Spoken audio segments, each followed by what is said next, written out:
The following is a presentation of iRacing.com Motorsports Simulations on LSRTV, the voice of sim racing.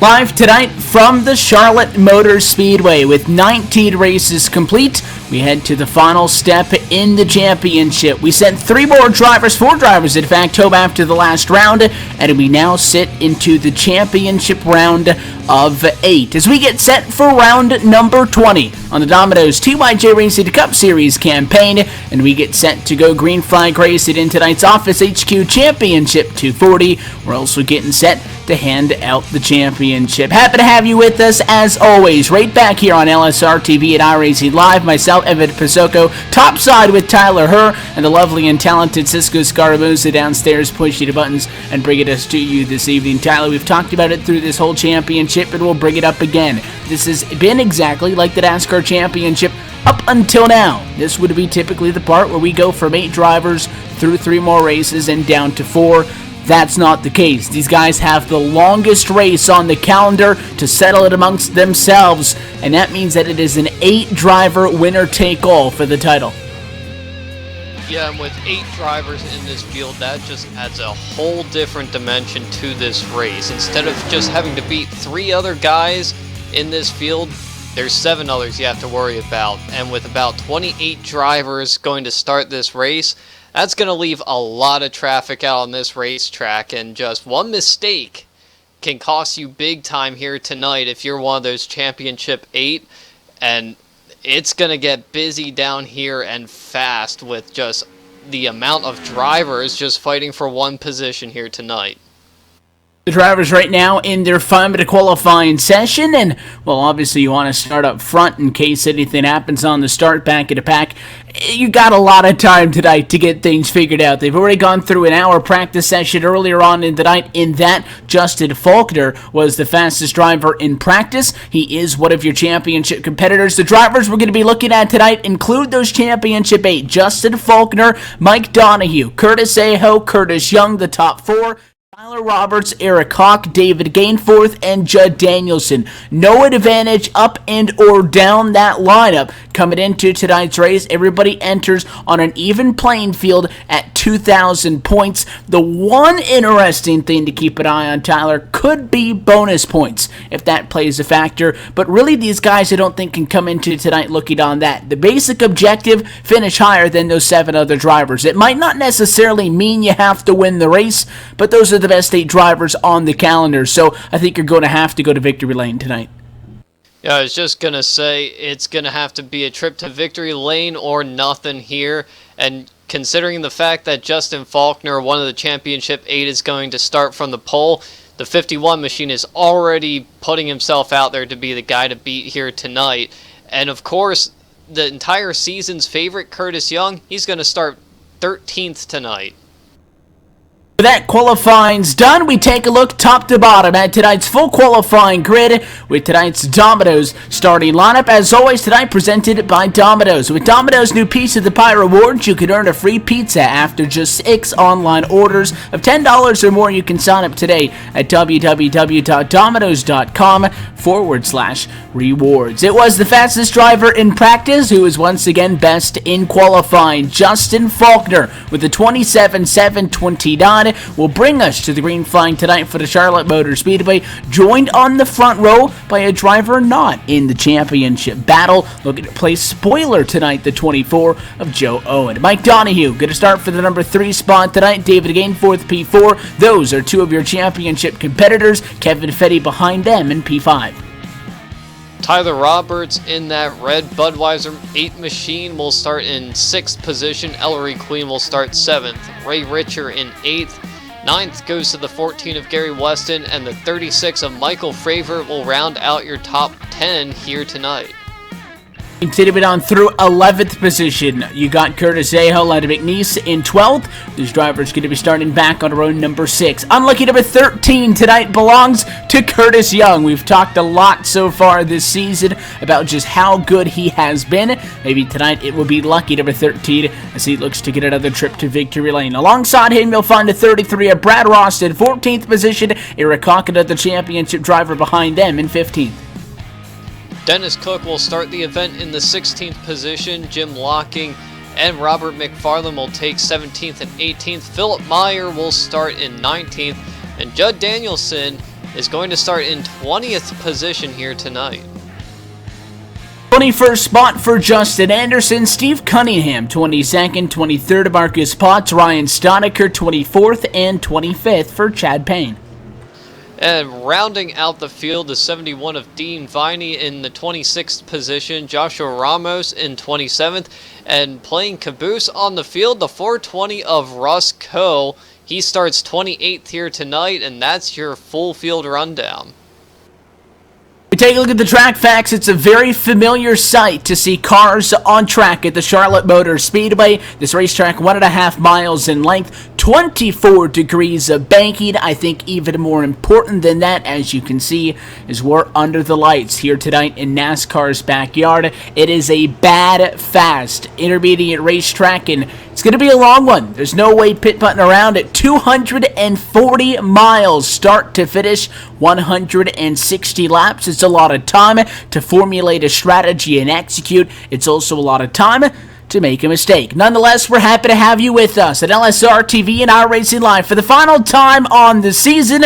American Ethanol Green Flag and underway from Charlotte for the Office HQ Championship 240. It's the Domino's TYJ Cup Series Championship race, and the live points as Justin Faulkner on top. Your pole sitter leads us off to 1 and 2. Yeah, Justin Faulkner, he has about a 1.5 car length advantage over Joe Owen as they enter onto the backstretch here, going down to turn 3, still maintaining that top spot. In third place, it's Mike Donahue, one of your championship drivers. Then it's Kevin Fetty in 4th, and then David Gameforth, another championship 8, rounds out your top 5. But Justin Faulkner leads that first lap. That is one more bonus point that he has, just building up his advantage that he started with here tonight. I think the key to tonight's race is to get single file early, and a lot of guys doing that. However, a couple of fights down the back straight with the 54 machine making a move to the inside up towards the front of the field. That was Dennis Cook back in 17th spot. The 2 machine alongside with him, Marcus Potts as well. Those are a couple of drivers towards the back, actually. I think somebody from up there had an issue. It was Ray Richards, started 8th. He fell back to 18th. No further incident. A couple of guys getting checked up inside of the top 10. That time in turn number 1, the 62 of Ellery Queen lost a lot of speed, and coming off of the corner, another driver way down to the inside of the racetrack, loose off of 2, is Curtis Aho. Yeah, Curtis Aho bobbled coming out of turn number 2, lost a bunch of positions there. That's going to drop him back through the field. He was 10th, and now he's 11th here. Didn't lose all that much, but all that time that he was building up has now just been lost to the leaders. And an early mover up through the field. We talked about him starting in 13th. Curtis Young, he's worked his way up to the 9th position right now, slowly but surely making his way through the field just 4 laps into this race. All 28 drivers who took the green flag in this one were able to complete lap number 1, and it looks like a nice clean start, relatively speaking, top to bottom. Side-by-side fight just outside of the top 10 between the 62 of Ellery Queen and at 14 of Gary West. And right now, it is for 13th position on track, and the 14 could run that time, but at turn number 2, we'll go back down off to turn 3, way up on the high side and too high into the fence after it looked like Weston was actually going to win that battle. That's going to cost him the position to Queen.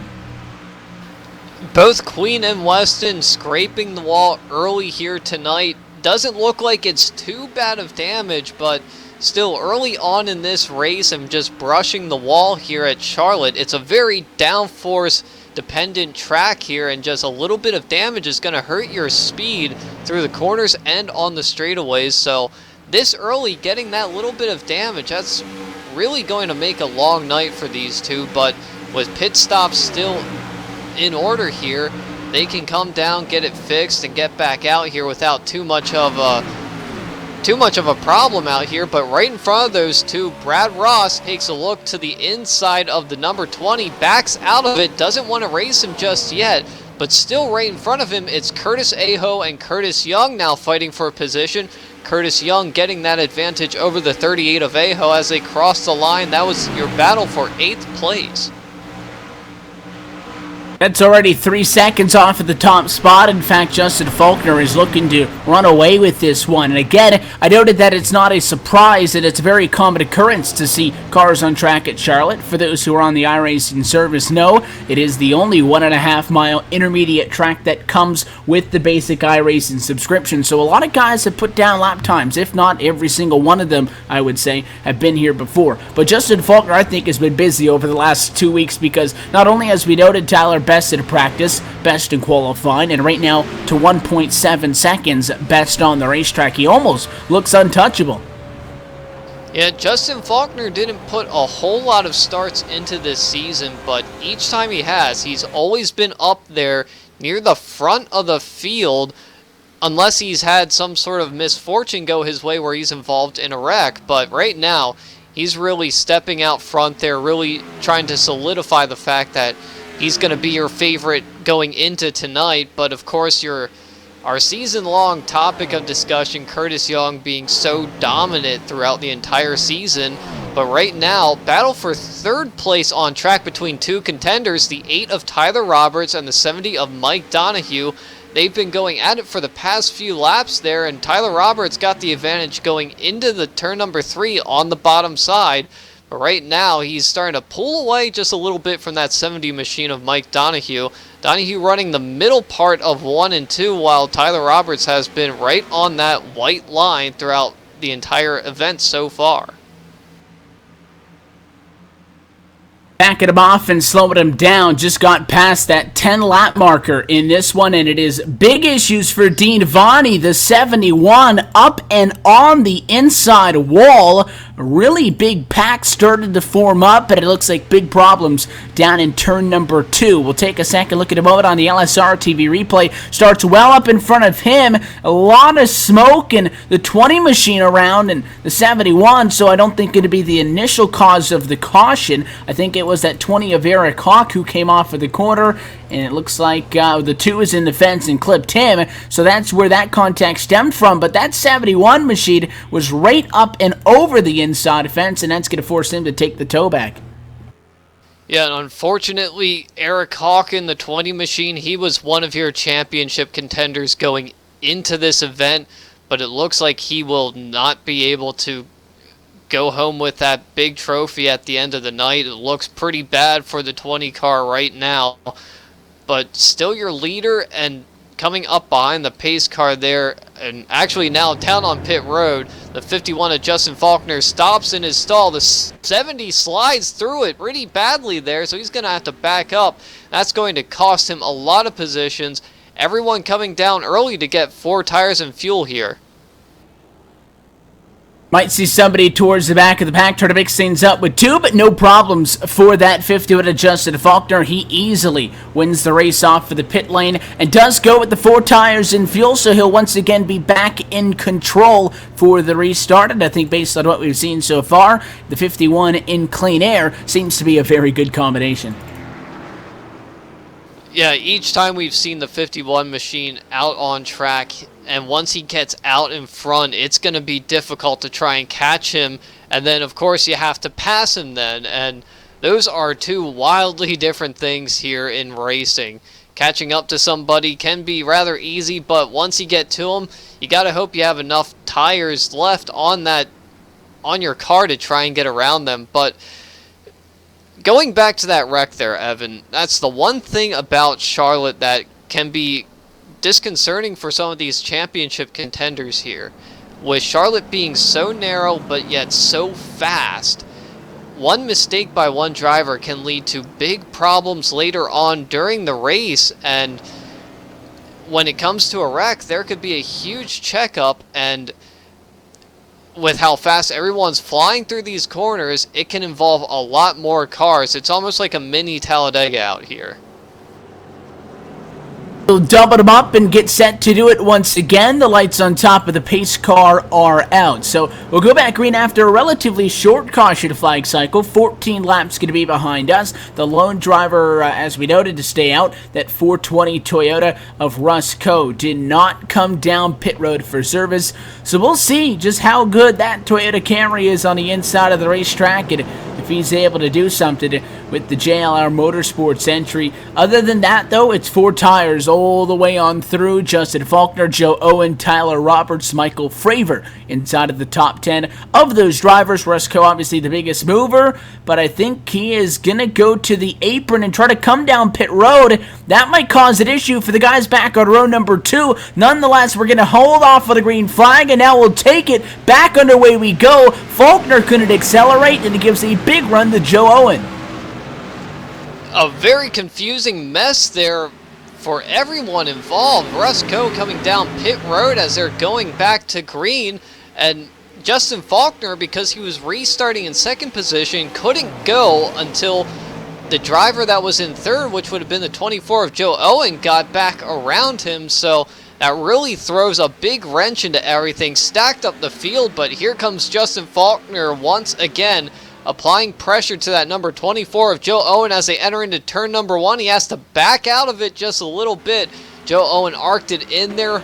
Justin Faulkner won the position, but Joe Owen drives away off of turn number 4. But behind them, it's an absolute hornet's nest there.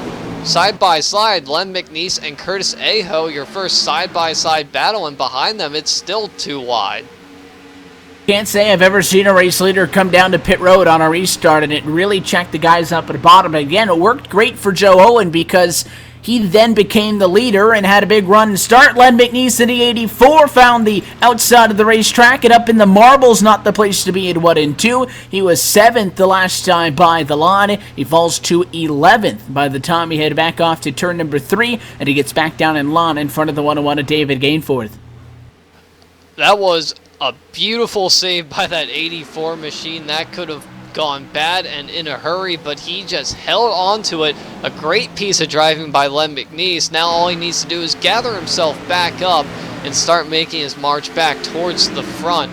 And going back towards the front, here comes Justin Faulkner diving underneath the 24 machine of Joe Owen, but right behind them, the number 8 of Tyler Roberts is looking ready to pounce on this battle for the lead. And at the line, Justin Faulkner gets the lead back, but he's still side by side with that 24 machine. And we're going to see right here how the outside is going to be able to hold its momentum. They almost touch coming out of turn number 2, but the 24 gets the momentum off of the corner on the high side, still holding that 51 machine to the bottom, but now Justin Faulkner clears him, and here comes the number 8 of Tyler Roberts trying to fill that hole. Yeah, they were getting right up on each other that last time. They came cycling that at turn number 2. Nonetheless, though, Tyler Roberts did pick up the pieces. He slid up into the number 2 spot. It's the first time tonight Joe Owen has lost the spot on track. Still third, still within striking distance. 2/10 off the last time. That's probably going to grow the next time they come by the start-finish line. I'm going to see what Tyler Roberts has, because much like Justin Faulkner has been a consistently number 1 car so far here tonight. First in practice, first in qualifying, first in the race. Tyler Roberts was fairly consistent. Both P6s in practice and qualifying. He's up 4 right now to the number 2 position, just trying to keep that 51 within range. Again, at that first caution flag in this race, Tyler, 11 laps in, he was over 1.8 seconds in front, and I think that off the restart at least, it looked like these guys had an opportunity of preventing that from happening, but once that 51 kind of got away from the 2 wide, he's really starting to stretch it now. Yeah, that last time by, he was about 0.4 of a second over the number 8 of Tyler Roberts, and we've seen Tyler Roberts be aggressive all season long, and of course this being the final race of the season and him being in that championship battle, we're just going to see the intensity ramped up out of that number 8 machine. But you can just see that the 51 of Justin Faulkner is pretty much riding in the center of the track here tonight, trying to sort of find any sort of grip advantage that he can over everyone else in this field. Last time around, he ran the middle lane of 1 and 2 and 3 and 4. That time by, he went all the way down to the bottom lane there. So Charlotte here, you can really work with just about every single lane on the racetrack. And going back through the field, we're going to check up on the 38 of Curtis Aho as he's fighting for the number 6 position there with the 70 of Mike Donahue right behind Curtis Young. All 3 drivers right there are in the championship hunt as well. Race leader going to continue to run away with this one now, 0.5 of a second in front. And really no longer a battle for the race lead. Could see a fight, though, for the number 6 spot right now. Mike Donahue on the outside of the racetrack. The 38 of Curtis Aho going to go to the inside. That's going to be side by side for that position. 2.6 now, and now 3 seconds flat off of the top spot. So they're about 0.4 slower every single time around. And the 50 went out in front. But that looked like a relatively easy pass for Curtis Aho, your winner from 2 weeks ago at Phoenix International Raceway. He's moving on up.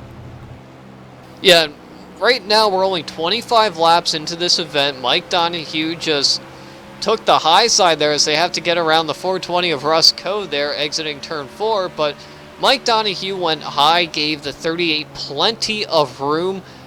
They're only 26 laps into this event. There's no reason for them to be fighting that hard this early, especially since they're fighting for the championship. So Mike Donahue, in his mind, he's thinking, I'll just let him buy, ride, save the tires, bide my time, wait for pit stops, and just get myself as much position as I can later on in the race when I need to ramp it up. And the 38 goes around the 86 of Steve Cunningham, another lap down car there who was involved in the first caution of that race.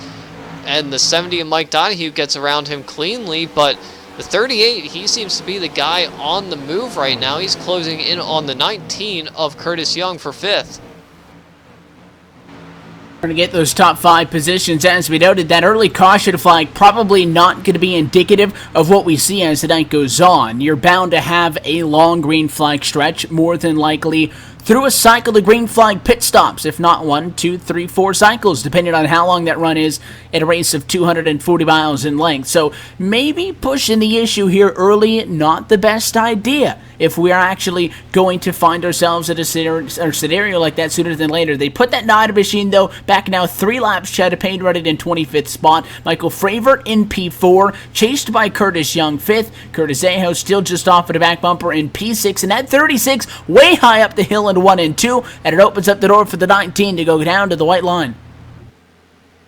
Yeah, but that just killed all of his momentum trying to stick it on the bottom on exit there, and there's the 38 of Curtis Aho trying to fill that position. He's going to be able to get back to the gas before the 19. Curtis Aho will move up into the 5th position, dropping Curtis Young back to 6th place. And still, Michael Fravert still is holding on to 4th position right in front of those two right now. And we're watching that Michael Fravert, he's really arcing the corner in, trying to get a much later apex to get a straighter shot on the straightaway. And Curtis Aho, he's really aggressive on entry there. We just saw him close up onto the back bumper on entry of 3. And here he goes looking to the inside of Fravert at the start-finish line. This is most likely going to move Curtis Aho up into 4th position as he's clear of the 36.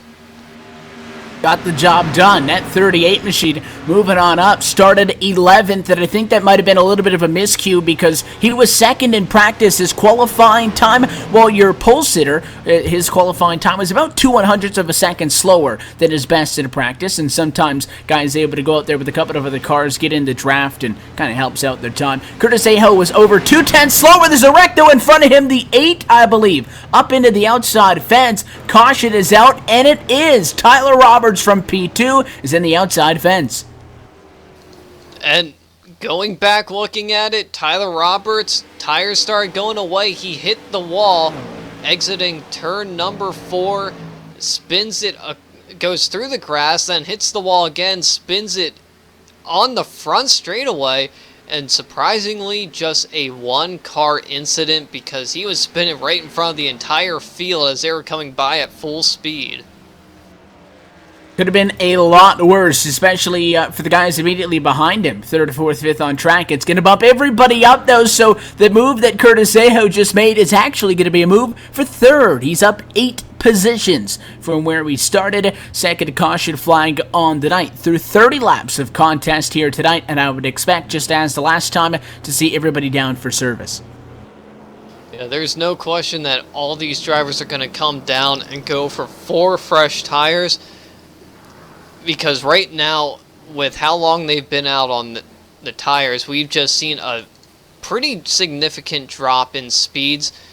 Justin Faulkner started that run with a 28 flat. His last lap was a 29.1 under green flag, so losing about a second there. Anyone that tries to stay out is just asking to drop back through the field, but everybody down on pit road here, 51 leading them all down all the way to pit stall number 1. Joe Owen right behind him. They both stop in their stalls. The 70 makes his stop perfectly this time, so he won't have to back up, and now everyone getting service. 4 tires going to go on for the race leaders up at the front of the field. Justin Faulkner going to win the race off of pit road. Going to be a challenge for second off, and it's going to go in favor of Joe Owen. I thought Curtis Ajo might have been under attack by Michael Fravert. That ended up not happening, so the 36 stays back P4. Curtis Young off in 5th, and I think the first change on pit road is the 19 of Curtis Young. Curtis Young still on 5th. I think the only difference is Ellery Queen entered in 7th. He comes out in 6th. Donahue entered 6th, comes out 7th. Other than that, no big shakeup up front. Yeah, that's exactly what the 51 wants to see. He doesn't want to see guys leapfrogging. That could be a danger to him later on in this event. He just wants to keep everybody right where they are, and that's right in his rear view mirror. And he's doing a great job of it so far tonight. He's led the most laps here so far as we're closing into the quarter way mark of this event. So, that's about... Help me out here, about 60 miles into this event then? Something like that. I'm not going to bust out the calculator. I know we're getting there. I know that, and again, if you kind of split this race up, 160 laps a long way to go, 80 laps the halfway point.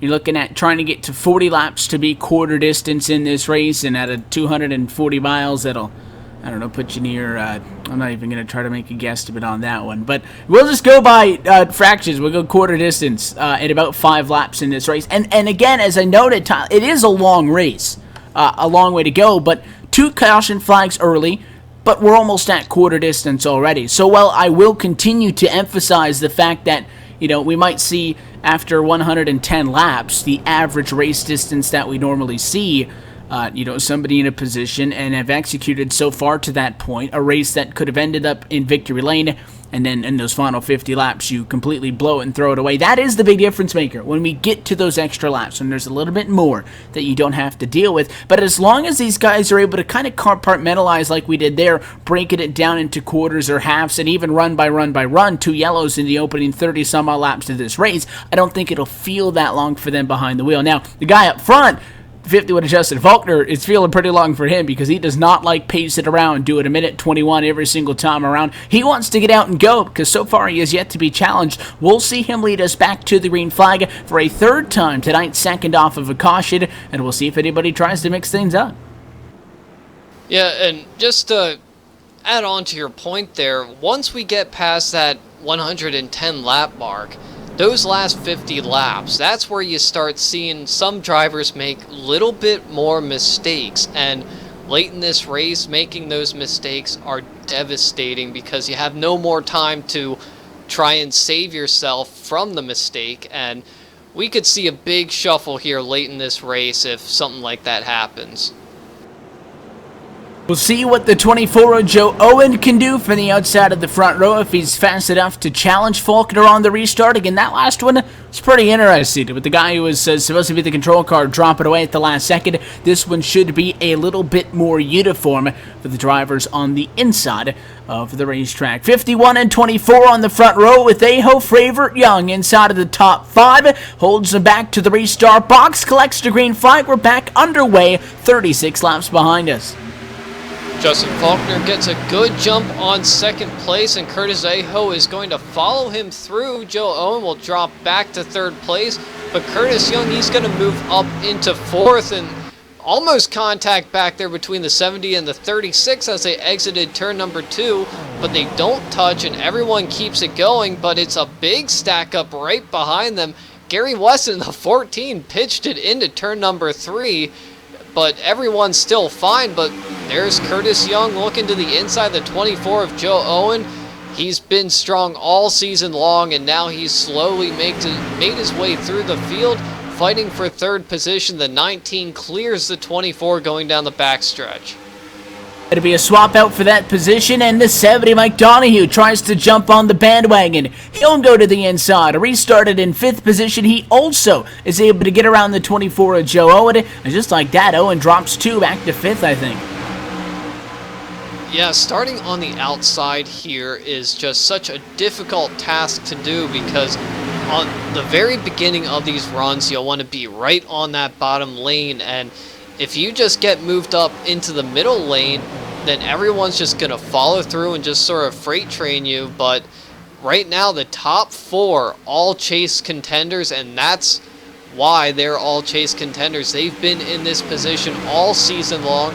Justin Faulkner, Curtis Aho, Curtis Young, and Mike Donahue, your top 4 right now in this race. But I think this is the closest that somebody's been to that back bumper of Justin Faulkner, and now Justin Faulkner has to keep himself mentally calm and just try and log laps here, even though he knows that Curtis Aho is right behind him.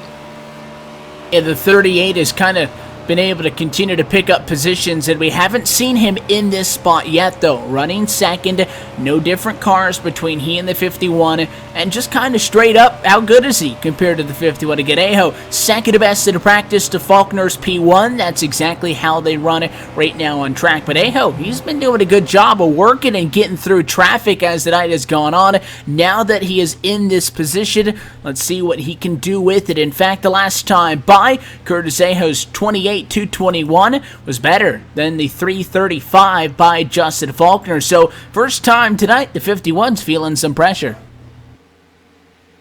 Yeah, and right now I'm watching the lines that they're taking. Justin Faulkner, he's been about half a lane to a lane off of the white line, just trying to almost diamond the corners there, doing a double apex almost. And Curtis Aho, he's been just holding that bottom line right there throughout the entirety of the corner. But that last lap, we saw Justin Faulkner run a 2.41, Curtis Aho a 3.79. So these two are just sort of going back and forth as to who runs the fastest lap each time they cross the line. Also, the 38 kind of in the wake of the 51, close enough to have some sort of benefit to the draft. The last time by, lost a tenth of a second. The draft may not always be a good thing at a racetrack like this. It could really take some air off of the front of the car, make it tight. I don't think the 38 at the moment has the car to challenge Justin Faulkner, but as long as we get maybe 5 more laps into this run, if he's not 1.7 seconds back, he's doing something right. And again, it's a long race. Not that you really kind of want to concede to the 51 at this point, Tyler, and say, okay, he's 5 100ths to a tenth quicker per lap, because a long green flag run, that's really going to add up. But I think the 38's goal right now, quite simply, just has to be is ride his own race. Caution flag, though, going to come out, and he'll get side by side once again in a moment. Restart coming up, issues with the 48 machine. Yeah, the 48 of Ryan Steinecker smoking now on the front stretch there, and it looks like it's the same deal that Tyler Roberts had, except this time he just sort of wiggled in the middle of the tri-oval or quad-oval there and just lost it in the second dog leg, going nose first into the wall, and looks like the engine is pretty much toast in that 48 machine. He was put back there in that position earlier on that last pit stop. He ended up speeding on pit road. Tough break, heavy damage. He'll be coming down pit road this time. He's already down below the commitment cones. It's going to be a penalty for coming down a closed pit, obviously, but with the damage, their primary concern is getting that car back in some sort of working condition. Your race leaders, though, once again going to drop off with the 24 degrees of banking down pit road to pit road speed at what's going to be 50 miles an hour. And for the third time tonight, the 51 leads them down. Yeah, the 51 of Justin Faulkner taking the long trip down pit road here to the first pit stall. The 38 and 19 pull off and to the service of their crews. The 70 and the 24 follow suit behind the 51 here, as it looks like they're going to opt for 4 tires on the 51 machine. Going to keep an eye out if anyone goes for 2 tires, but right now it's clear sailing for the 51 of Justin Faulkner, but a close battle coming off of pit road between the 38 and the 19. And it looks like Curtis Aho won that battle for second place. No changes inside of the top 3. It's Faulkner, Aho, and Young. We're quarter distance in the Domino's TYJ Racing Cup Series season finale. The Office HQ Championship 240 returns back here to LSRTV at iRacing Live on the other side. Still plenty more to come from Charlotte.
Let's take it from the top. Okay, cool. I've got this time.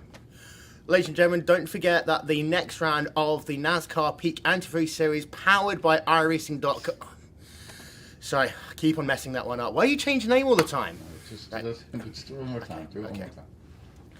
Ladies and gentlemen, don't forget the next round of the NASCAR Peak Antifreeze Series, powered by iRacing, will take place on Tuesday from 9 p.m. Eastern Time.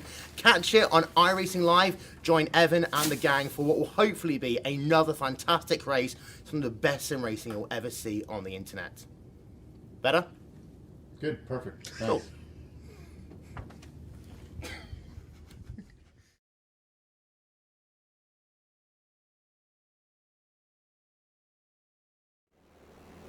We're back live from Concord, North Carolina, getting set for, once again, another restart. Just past quarter distance, going to be 49 laps complete of 160 in tonight's Office HQ Championship 240. It's an 8-driver winner-take-all championship fight in this inaugural campaign of the Domino's TYJ Racing Cup Series. You look up front, you see a lot of those championship driver names. Justin Faulkner, Curtis Young, as well Curtis Aho, Mike Donahue. So the top 4 on track right now, and you can as well kind of get a better look at those drivers with the yellow spoilers and splitters to identify the championship competitors. Those 4 battling for one position. Whoever finishes the highest is the title taker, but still plenty of ways to go from this point. Another restart though, green flag back in the air, and a better jump top for Curtis Aho. He had a nose at the start, finished on it. Can he challenge though at a turn 2? I don't think so, as Justin Faulkner just pulls away on the bottom side of the racetrack, but here comes Curtis Young to the inside of Curtis Aho. We've been waiting for this moment all night long when Curtis Young would finally make his way to the front of the field, And here he comes up into second and closing in on that back bumper of Justin Faulkner. The 19, he's been up front practically all season long, and now it's the final race of the season. Can Curtis Young challenge for the lead here with Justin Faulkner still out front controlling this race?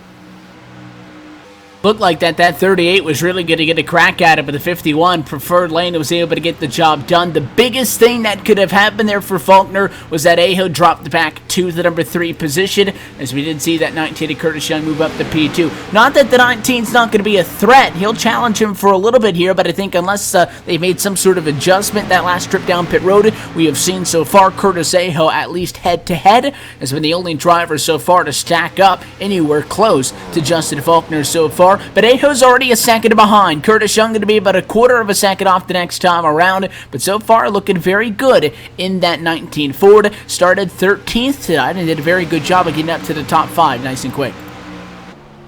Yeah, and there was almost some big trouble behind us earlier there. Len McNeese got real loose on the bottom side in 3 and 4, and he was trying to save it all the way across the front straightaway, but everyone was able to keep it under control. We are still green here at Charlotte, but a very close call for a lot of drivers there. But going back up front between the 19 and the 51, you know, we've seen this back at Auto Club Speedway earlier this year, where the 51 and 19 did battle earlier in that race, and we saw that the 51 was very strong in the first half of the run, but the 19 ended up closing in about halfway through and then passing him and just opening up that lead by a bunch when it got late in the run. So could that be where Curtis Young's strengths lie here tonight? Is he going to be more of a late run, long run kind of driver here, or is Justin Faulkner just going to be able to pull out and stay out in front of everyone else here tonight? And by looking at the practice sheets and by how qualifying went, it just seems like Justin Faulkner has been great as caution is out on the racetrack.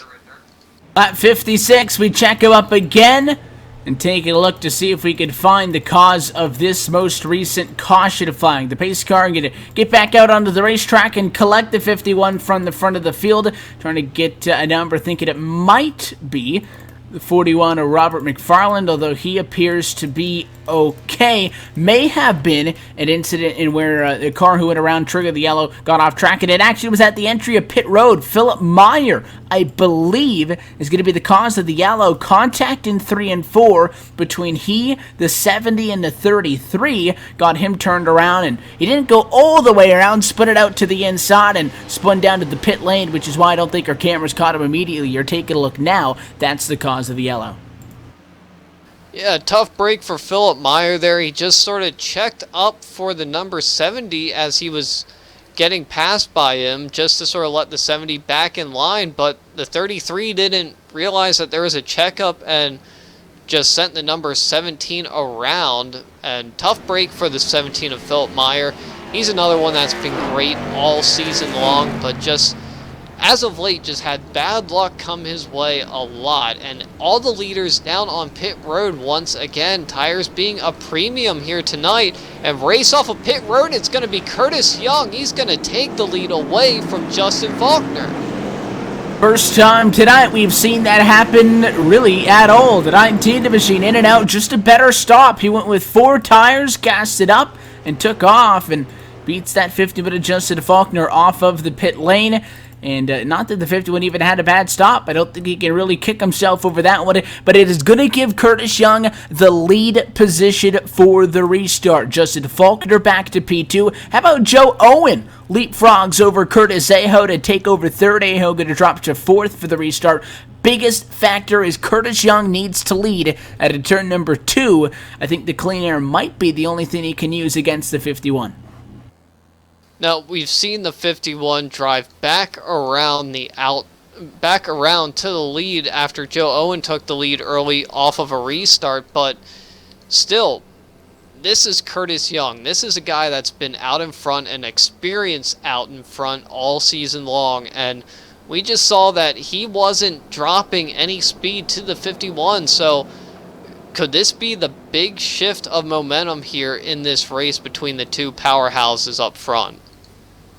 You see in front of your race leader, Curtis Young, one driver still on track. That's Robert McFarlane. The Haas Automation Monster Energy Chevrolet is 8 laps down, so he was 9 laps down at the time of the caution. He will stay out, take the wave by this time, and get, as noted, that 1 lap back. I don't think that 8 laps, though, in all honesty, going to be a surmountable thing. But if a couple of guys continue to wreck out, we'll see if Robert McFarlane can try to get something going. There are 2 drivers off of the lead lap that are still on track. 20th position, Chad Payne, and 21st, Philip Meyer. Meyer down pit road for service at the moment. Those 2 drivers will battle amongst themselves, assuming Meyer's able to get back out of pit road. The pace car coming out of turn number 4, so he's going to have to take off soon, and that's exactly what that Hooter Chevrolet does. Those 2 going to be battling over the Lucky Dog. Yeah, right now, Philip Meyer and Chad Payne, those 2 just are not in the championship hunt right now. Philip Meyer has actually dropped down to 2 laps down now as the leaders cross the line. So that just leaves the number 9 of Chad Payne 1 off the lead lap. So there's another quick caution. Chad Payne should get that. But just to update everyone where our championship contenders are running right now, Curtis Young, Justin Faulkner 1-2, Curtis Aho runs in 4th, Mike Donahue in 5th, and then we go to the 101 of David Gainforth. He's running in 9th position. We have the 85 of Judd Danielson, trying to look for him on the charts there. He's on pit road, 18 laps down. He's out of this event along with Eric Hawk in the 20. I know I'm missing about 2 other drivers, but we're about to go back green here. Yeah, the issue for anybody else, though, that's kind of staggered back into pack is there's way too many guys up front for you to be able to cut it up there. You got to get up and join the party. We'll see what can Curtis Young do. It's the first time tonight Justin Faulkner is not the name in control. Pace car down and away. Green flag flies. We're back underway. Great jump on the top. The 51 Chevrolet going to pull the advantage off to turn number 1. Can he keep the momentum?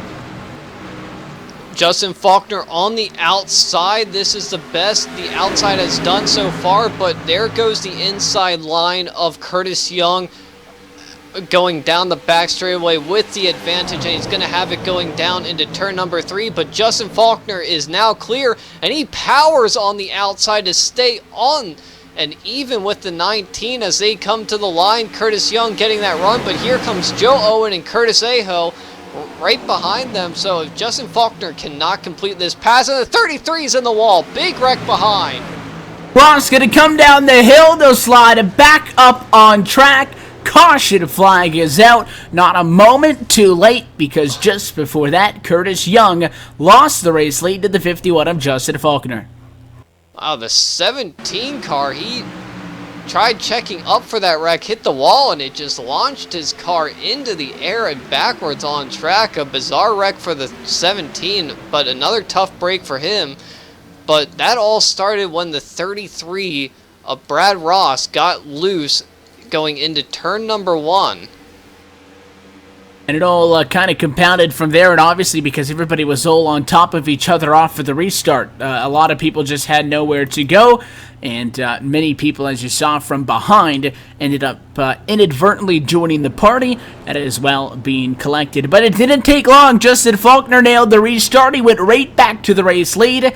Don't expect to see those drivers trickle down pit road this time. They were quite literally just on the pit lane for service. The 19 takes a peek low. Not going to happen. So as we pace once again tonight from Charlotte, we'll take this opportunity once again to step aside, take a quick yellow flag of our own, if you will. Justin Faulkner challenged, but he got right back over the hump. The 51 continues to lead in tonight's Office HQ Championship 240.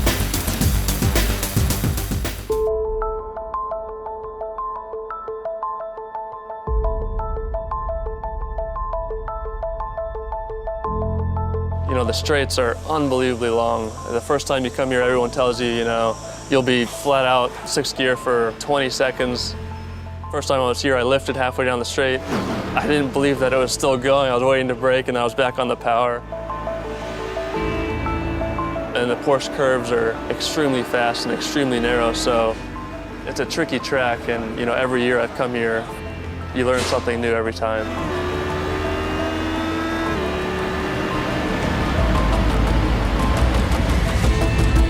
Le Mans is so fast. Wherever you accelerate, you are over 150 miles per hour.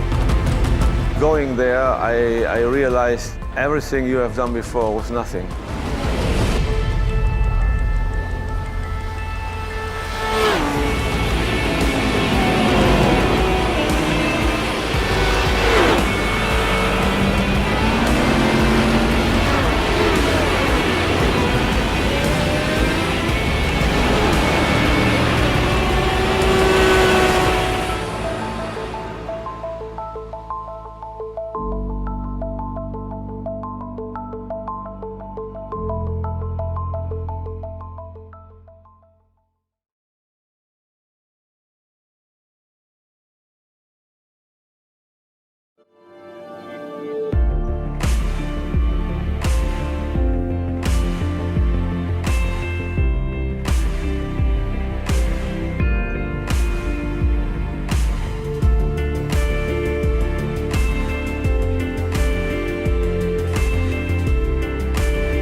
Welcome back live to the Charlotte Motor Speedway, currently working under caution flag conditions. In tonight's Office HQ Championship 240, it's the 20th race of 20 on the Domino's TYJ Racing Cup Series campaign, and it is an 8-driver winner-take-all. We're happy to still have you along with us at LSRTV and iRacing Live. The restart going to come up with just about 15 laps away from taking the cross flags here tonight in this final race on the championship. Justin Faulkner, your race leader. Therefore leads all other championship hopefuls. Curtis Young up there as well. But other names include Mike Donahue, Curtis Aho, Tyler Roberts, Eric Hawk, David Gainforth, Judd Danielson. A couple of those names have had a rough go and have already seen their championship hopes fade.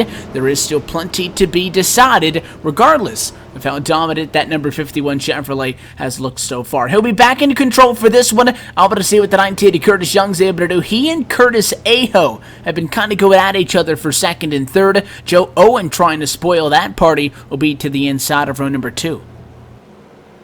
Yeah, Joe Owen will really try and throw a wrench into this restart here. We've seen the inside line have the advantage time and time again, except for that last restart where Justin Faulkner held tough on the outside.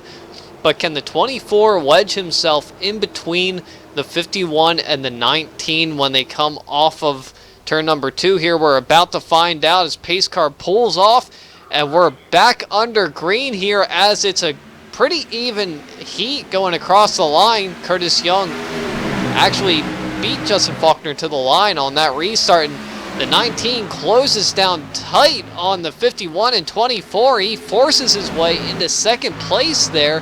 That could have been real bad if the 24 might have had a little bit of a bobble there.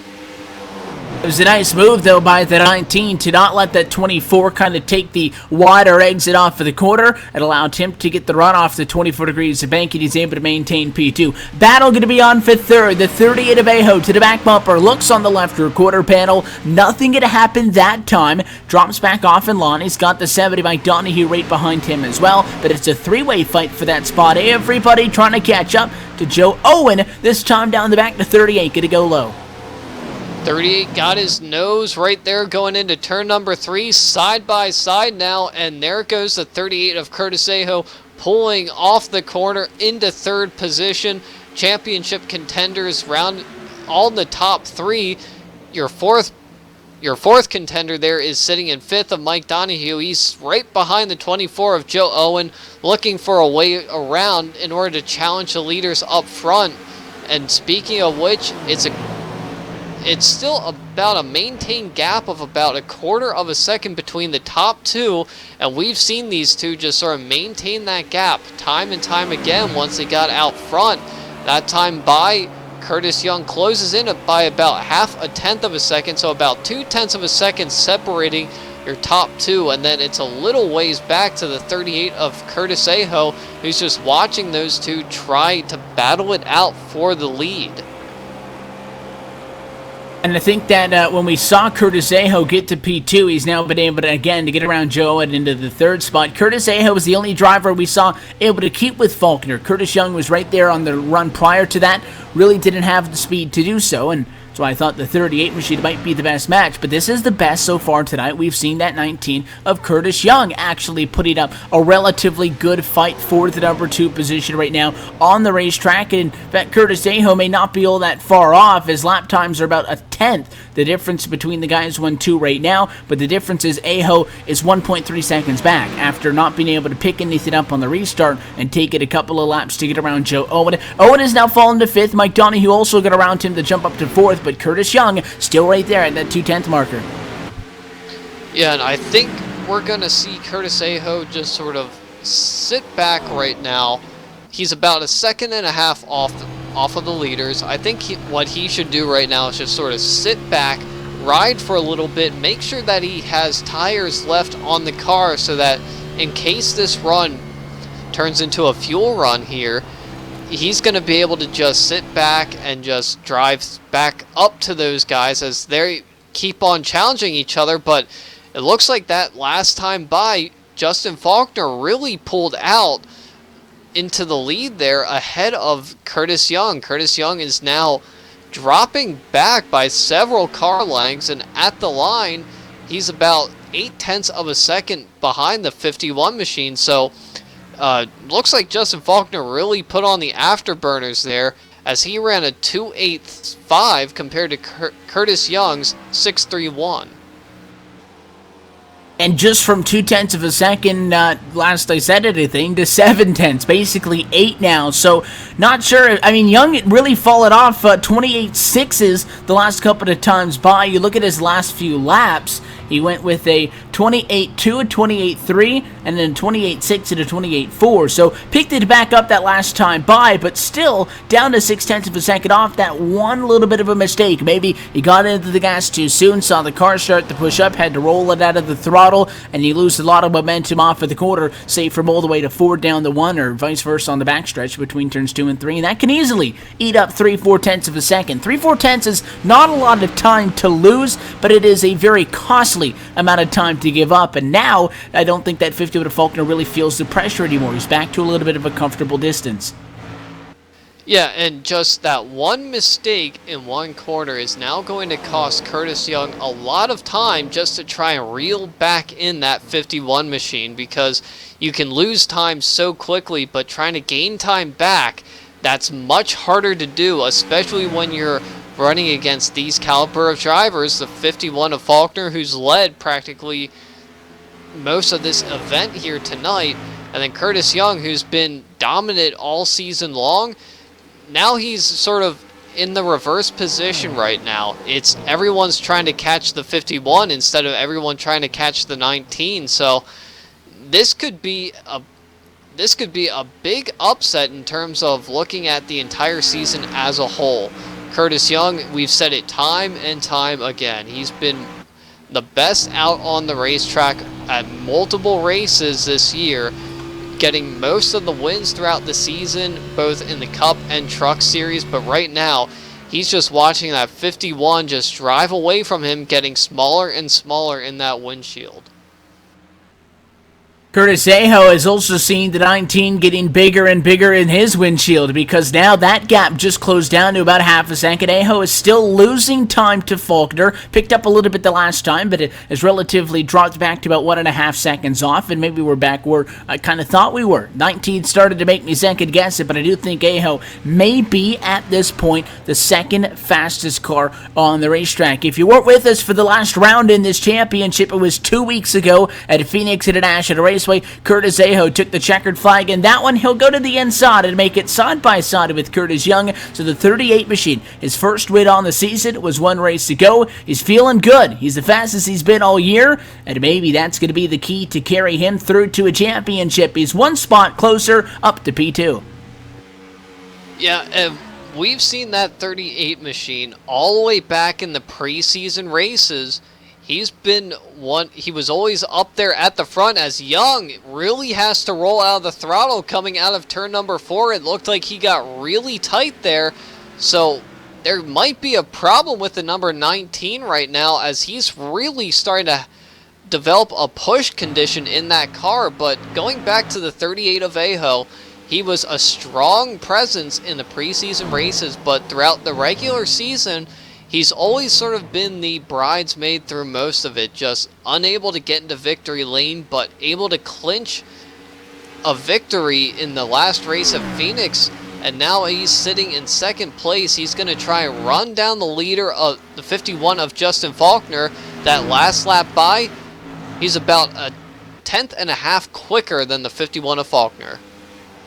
Looking good. Curtis Young also, as you see the 70 Mike Donahue now go to the inside. Going to make it side by side for third on track. The Miller Genuine Draft entry to the bottom, going to be able to get the pass done. Move the 70 up to third. Now Curtis Young has dropped 2 positions in the last couple of laps back to fourth, and including 6/10 to Justin Faulkner that lap alone, a 29.7 compared to a 29.1. So maybe Curtis Young was really giving it in those first 5 laps, Tyler, where we saw him keep the distance to Faulkner down to about 1 or 2 car lengths. That may have really hurt him because there's something wrong with that car.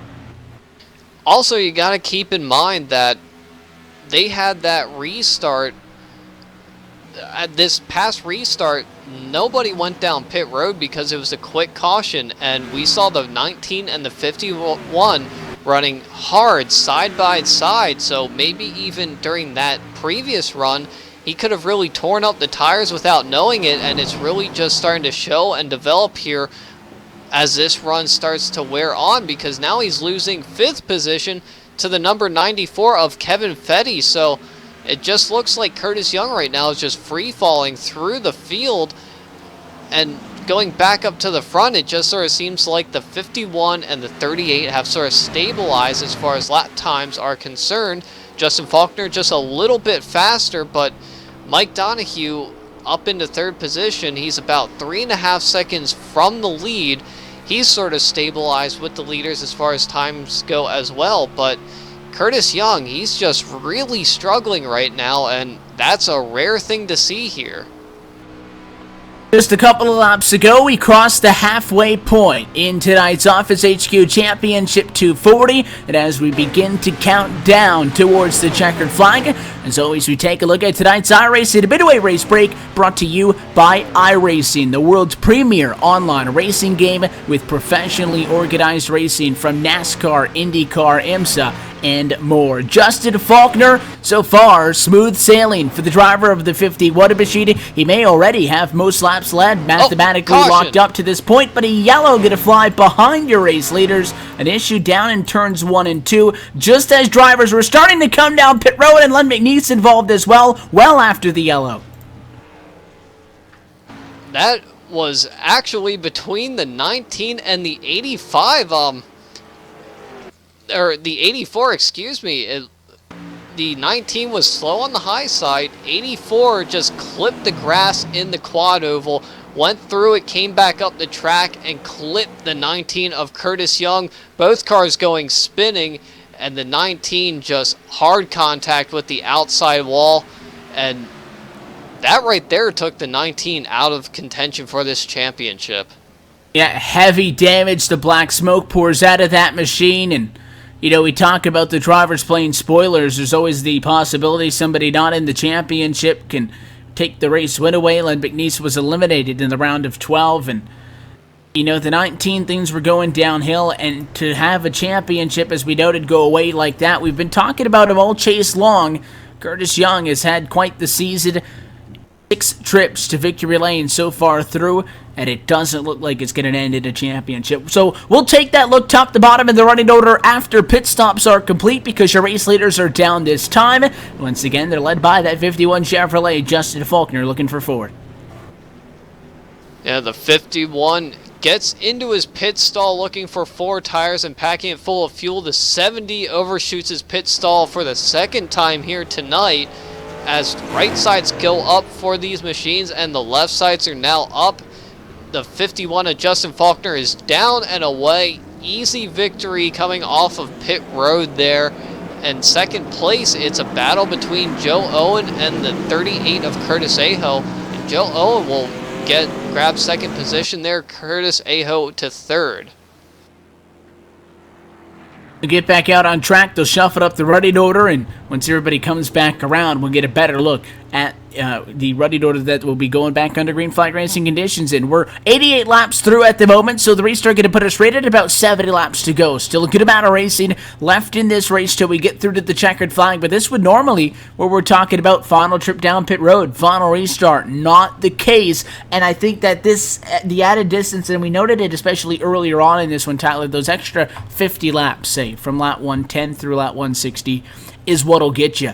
Justin Faulkner has had a spectacular race, and the thing that I think he needs to be concerned about is I don't think that he's going to have the issue continuing to have the fastest car, but much like we saw the issue just there with Curtis Young, is those extra 50 laps is a lot more than normal. Not that he's going to change the way he drives or anything to that extent, but I think that just gives you 50 more opportunities to have some sort of a mistake happen. He has not made a mistake yet. He did lose the race lead on pit road, but I really don't think it was at any of his fault. He had a good pit stop. 51, basically picture perfect, but you never want to give yourself more opportunities to make a mistake. And we'll get another restart with Joe Owen once again picking up on the pit lane to P2, Curtis Aho in third, and we'll see if that 38 machine can get that second spot back.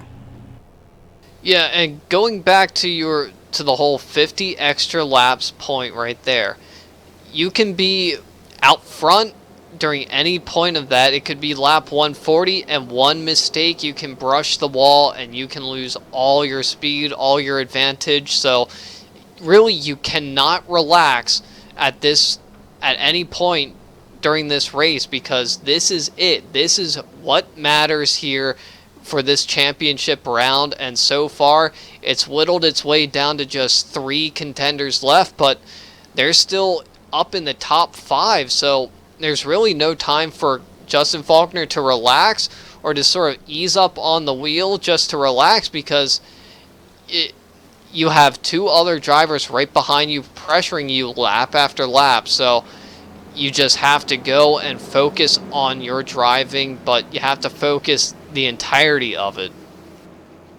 We'll double it back up for the restart. Here's how they look with 90 laps complete. Justin Faulkner, your race leader. Joe Owen to P2. Curtis Aho, Mike Donahue, and Kevin Fetty inside of the top 5. Ellery Queen, Ray Richard, Dennis Cook, Russ Coe, Gary West in the top 10. 4 of the drivers on the lead lap include Michael Fravert 11th, Jim Locking 12th, Letta McNeese 13th, Justin Anderson 14th. The rest of the drivers through 20th position laps down. Chad Payne, Joshua Ramos, Curtis Young, David Gainforth, Robert McFarland, and Brad Ross.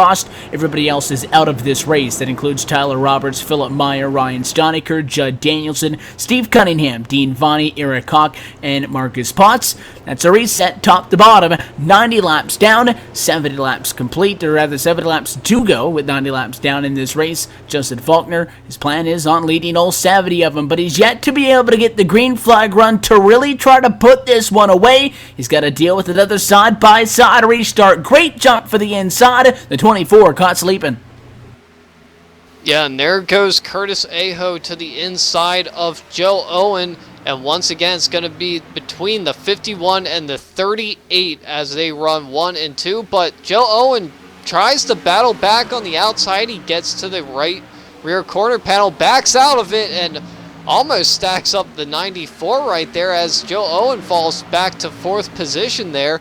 94 making a great evasive move there going into turn number 3 to avoid the 24. But still, it's Justin Faulkner out in front of Curtis Aho, who's about 3 to 4/10 of a second behind. And now Mike Donahue, he moves up into 4th position as Joe Owen continues to drop back from 2nd position.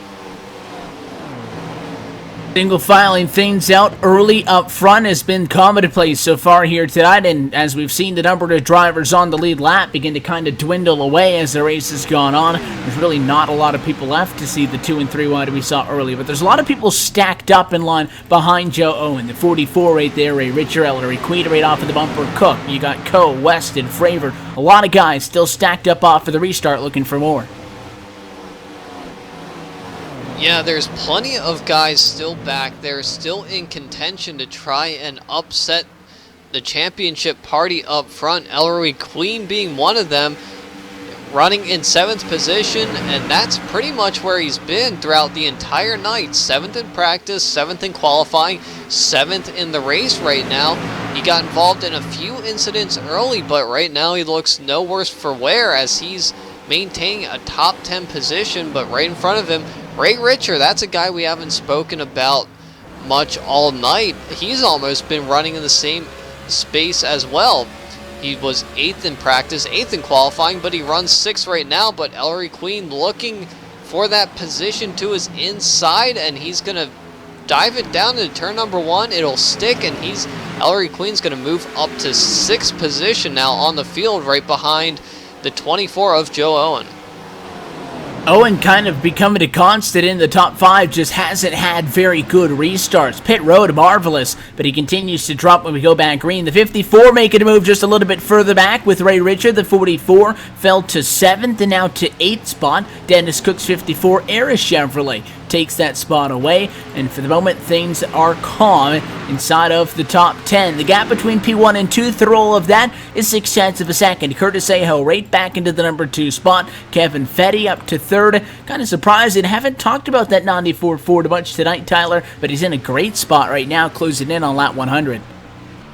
Yeah, Kevin Fetty, he's always been a driver that's been up front during these events. It's unfortunate that he got knocked out of this championship round before we started here tonight, but you know, he's shown time and time again that he belongs up front. There were plenty of races where he's finished 2nd behind that number 19 machine, but you know, Kevin Fetty, he's always been there, and right now he's just sort of stalking the leaders, if you will, right behind Curtis Aho and Justin Faulkner.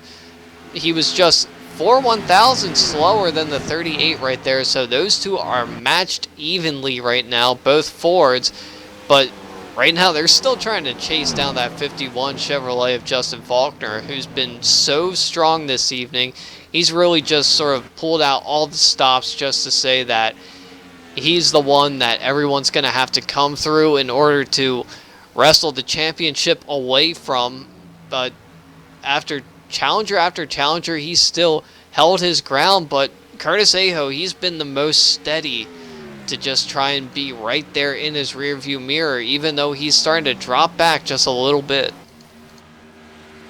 Change for position a little bit deeper in the pack. Gary Weston is able to get around Russ Coe. That was for 10th and 11th position, but that's 5 seconds off of the 50 with Justin Faulkner, in which old drivers still continue to try to chase and continue to come up with no answers. Again, he has just simply been better than everybody else. There's no way else to put it.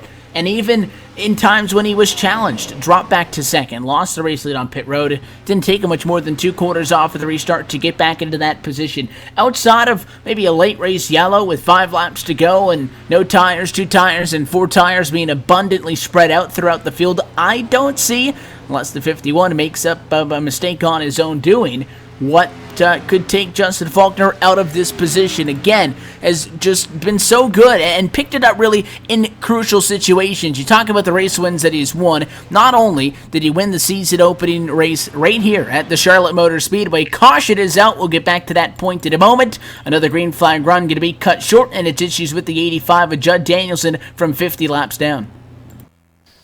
Yeah, the 85 and 420 involved in this incident on the backstretch. We're going to rewind it for you a bit here, get the replay up, and it looks like it was the 420 who actually started that incident there. He was high on the racetrack, brushed the wall, came down as the 85 was trying to pass him, and Judd Danielson, wrong place at the wrong time, gets turned and up into the wall.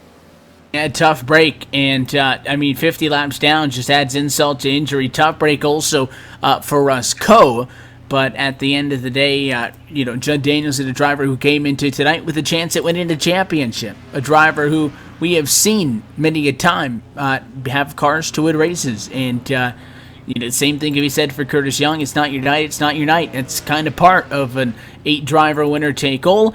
And unfortunately for him, that just kind of puts the final nail in the coffin. Race leader is going to be back down pit road, though. Second time in a row. We're down for service under the yellow.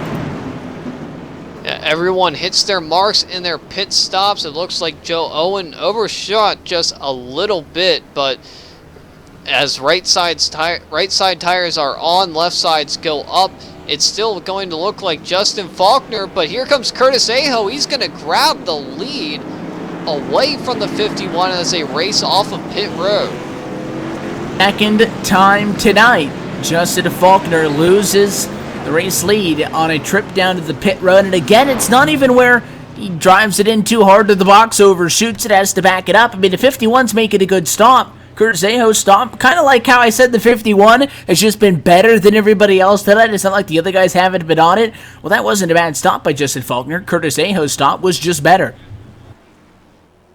And it might just come down to the pit crews here tonight as to if the 51 is going to win this championship at all, because this is the second time, as you've said before, Evan, that the 51 has lost the lead on a round of pit stops there, and it's to another championship contender, Curtis Aho. And with how close Curtis Aho has been running to the 51 all night, this might upset the balance of the 51, but we've seen him battle back on the outside of the 19 earlier tonight, so this really isn't spelling doom for the 51. It's just a little bit of an obstacle for him.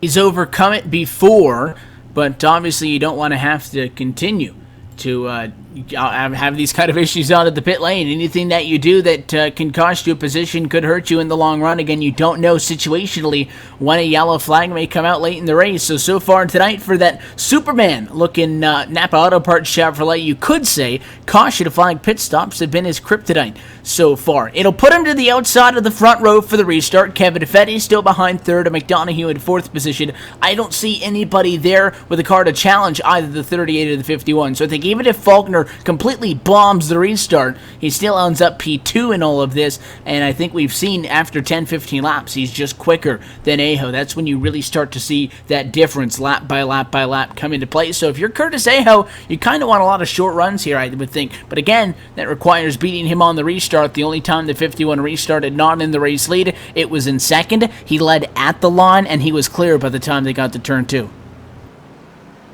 Yeah, and if the 51 has to do this time and time again, it'll just give him more and more practice restarting on the outside. And the more practice he gets, the more he's going to be able to just challenge each time and just get better at it. So it's almost like for the 38 to really feel safe, the 51's probably going to have to speed on pit road, but having the first pit stall there on pit road, it's nearly impossible for Justin Faulkner to speed on pit road under yellow here. So it's really going to be settled out on the racetrack between the two of them. Well, they get another opportunity to do it this time. 105 laps now going to be complete. 55 laps still to go from Charlotte. That number ever so shrinking by every passing moment. When is going to be that critical point in the race, though, where we see a change, or will that change never come? It will Justin Faulkner kind of carefully tiptoe his way around these restarts and be able to take the win. The 38 in control, though. He needs a better job. To the restart box. Green flag back in the air. Faulkner beats him again. Justin Faulkner holding strong on the outside as they reach turn number 1, but this is where the inside line is going to get the advantage, but the 51 holding strong on the outside, and now the momentum shifts as he gets the better run on the outside going down to turn number 3, still side by side. The 38 moves up a little bit from the bottom, and here's the 51 at Justin Faulkner. They almost touch. Justin Faulkner beats the 38 to the line, but still side by side. The 51 is not clear yet, but they're pulling away from third place of Kevin Fetty. And here's the 51 strong on the outside. He clears the 38. Justin Faulkner back to the lead. Continues to be just so good. And Justin Faulkner, he was able to not only lead the last time at the start-finish line, but now able to completely make that pass for position and back to the front. Caution flying out, though, once again. Don't think that will bring us down to the pit lane, and looks like issues on the front stretch. Everybody scatters to try to get out of the way. The 14, wrong way around. Looks like the 9 of Chad Payne also involved, but the incident starts with the 14 of Gary Weston.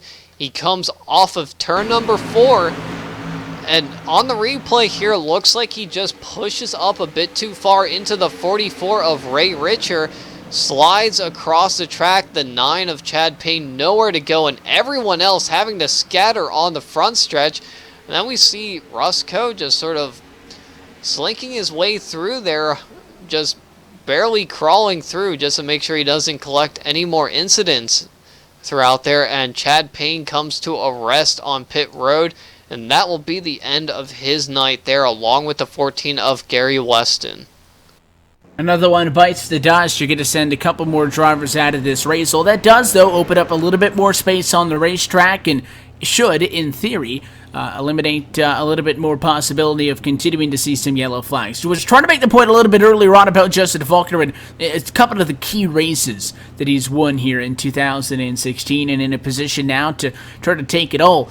This is a championship in which we've seen a couple of tracks multiple times. Texas, Daytona, Charlotte, one of them, though. And we were here for the season opener months ago, where Justin Faulkner got the win, and at that point really didn't feel like it meant anything because he still had 12 races before the championship even began. But he likes this track. We knew that coming into tonight. But he wins, my point, I think, is, Tyler, in critical moments. When the season opener, won the finale of the regular season at Bristol, then went on to win the opener of the round of 12 to give him a big boost. That obviously helped him coast through Michigan and Phoenix to get to this point. The 51 really hasn't won, not that there's a meaningless race anywhere on the calendar, but anytime he wins, it comes right at the start or the end of a round or the regular season, and I think that's the kind of driver who you want to be able to pick up those critical wins. Now, head-to-head, the numbers for Curtis Young have been better. We talked all season long. There was a point as the lights go out on top of the pace car the next time by, they should, and we look for a restart. There was a point in the season also, though, where Curtis Young got 4 wins in 6 weeks. I think that if you look at overall performance, Curtis Young a little bit better through 2016. Curtis Young's no longer in this race. It's Justin Faulkner's to win. Yeah, by far, and, you know, we've said it time and time again, it just takes one moment, one mistake for everything to change, and we saw that earlier this race with the 19 of Curtis Young. There was one mistake by another driver, and that cost him a chance at the championship, even though we've been talking about him all season long, and practically every race the 19 was in, he was the talk of the town each time. But now, the 51 is really showing that he has the strength here tonight to really beat everyone else on the racetrack and to come home with this championship. But it's still not over, because right now we cross the line, 110 laps complete. That would end it. If it were a regular season race, we still have 50 laps to go here, and as you said earlier, that's 50 laps. That's 50 extra chances of something to happen to one of these contenders here tonight. And with how well Justin Faulkner's been doing here, that's 50 more chances that his night can end in disaster. Another restart, another kind of close your eyes and hope for the best moment for these guys. We'll see if Justin Faulkner can continue to be picture perfect on the restarts. He's once again back in control. Aho in a familiar position, and that's to the outside of the front row. And he could be trying to hold off the 24 of Joe Owen for that position again. Owen, good job in the number 3 spot. Donahue, Ellery Queen, Kevin Fetty, who was just up there, though top 3, has since fallen down to 7th. I stand by, though, what we've said the last couple of restarts is that the 51 and the 38 are by far and large the best two cars on track right now. Between the two, Justin Faulkner considerably to this point better than Curtis Aho. But it all comes down to what we've been talking about a lot. The final 50 laps, 49 laps to go, this time by Faulkner on the bottom. Pace car turns off and down pit road. The field comes to the line. Green flag is out. We're going back racing here. Justin Faulkner gets a little bit of an advantage, but as they go down into turn number 1, he's going to clear the 38, and Joe Owen, once again, a name we keep mentioning here tonight, he's going to challenge the 38 for second position. But right behind them, the 70 of Mike Donahue. Still one other driver in contention right now for this championship. He's going to try and battle on the outside of the 24. They almost touch exiting 4 there. But it's going to be the top 3 all-year championship contenders left in this event. Caution back out, just got the spot away from the 24 of Joe Owen. It'll lock him up third if we are to go back into green flag racing conditions. Big junk down in 1 and 2, though. It's a parking lot with 5 cars involved.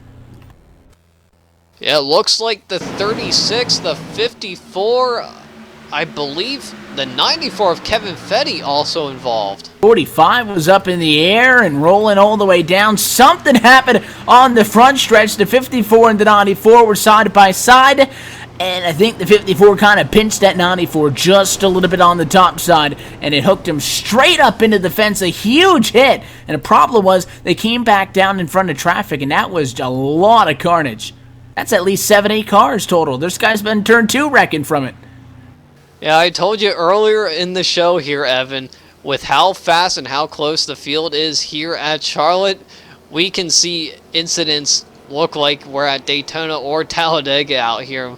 We just saw a big one here on the front stretch, all the way from the entrance of turn 1 all the way into turn number 2, and just a lot of good drivers taken out in that one. And we mentioned earlier the 94 of Kevin Fetty. You know, he was up in the top 3 earlier in this event. He's now behind the wall and out of this race. To see if your race leaders want to come back down pit road. They are led by that 51 Chevrolet. To the box from the front of the field, expected it to be what it has been all night long, and that is 4 tires and fuel. Do we see something else shake up, though, on the exit of the pit lane? The 51 right side tires up. The crew going to go over to the left side. Going to be 4 tires, gas, and go. Doesn't look like anybody wants to try a 2-tire call, and Faulkner easily going to maintain the race lead off of pit road. Inside of 45 laps to go for the Charlotte Motor Speedway. Justin Faulkner just counting him down. So close to being the Domino's TYJ Cup Series champion. May still have a couple of restarts to get through till he can get to that point. We'll step aside and go LSRTV nonstop so you don't miss a moment of the action. Still more to come. You're watching the Office HQ Championship 240 on LSRTV and iRacing Live. The 2016 iRacing World Championship Grand Prix Series is all about change. New teams, new drivers, new tracks, even a new logo. And oh yeah, there's a brand new car. After 5 years of competition, we say goodbye to the Williams FW31 and we say hello to the McLaren MP430. But this isn't just a brand new car, it's a whole new ballgame. And with it, we bring new excitement, new strategies, new technology. For example, energy recovery and drag reduction systems.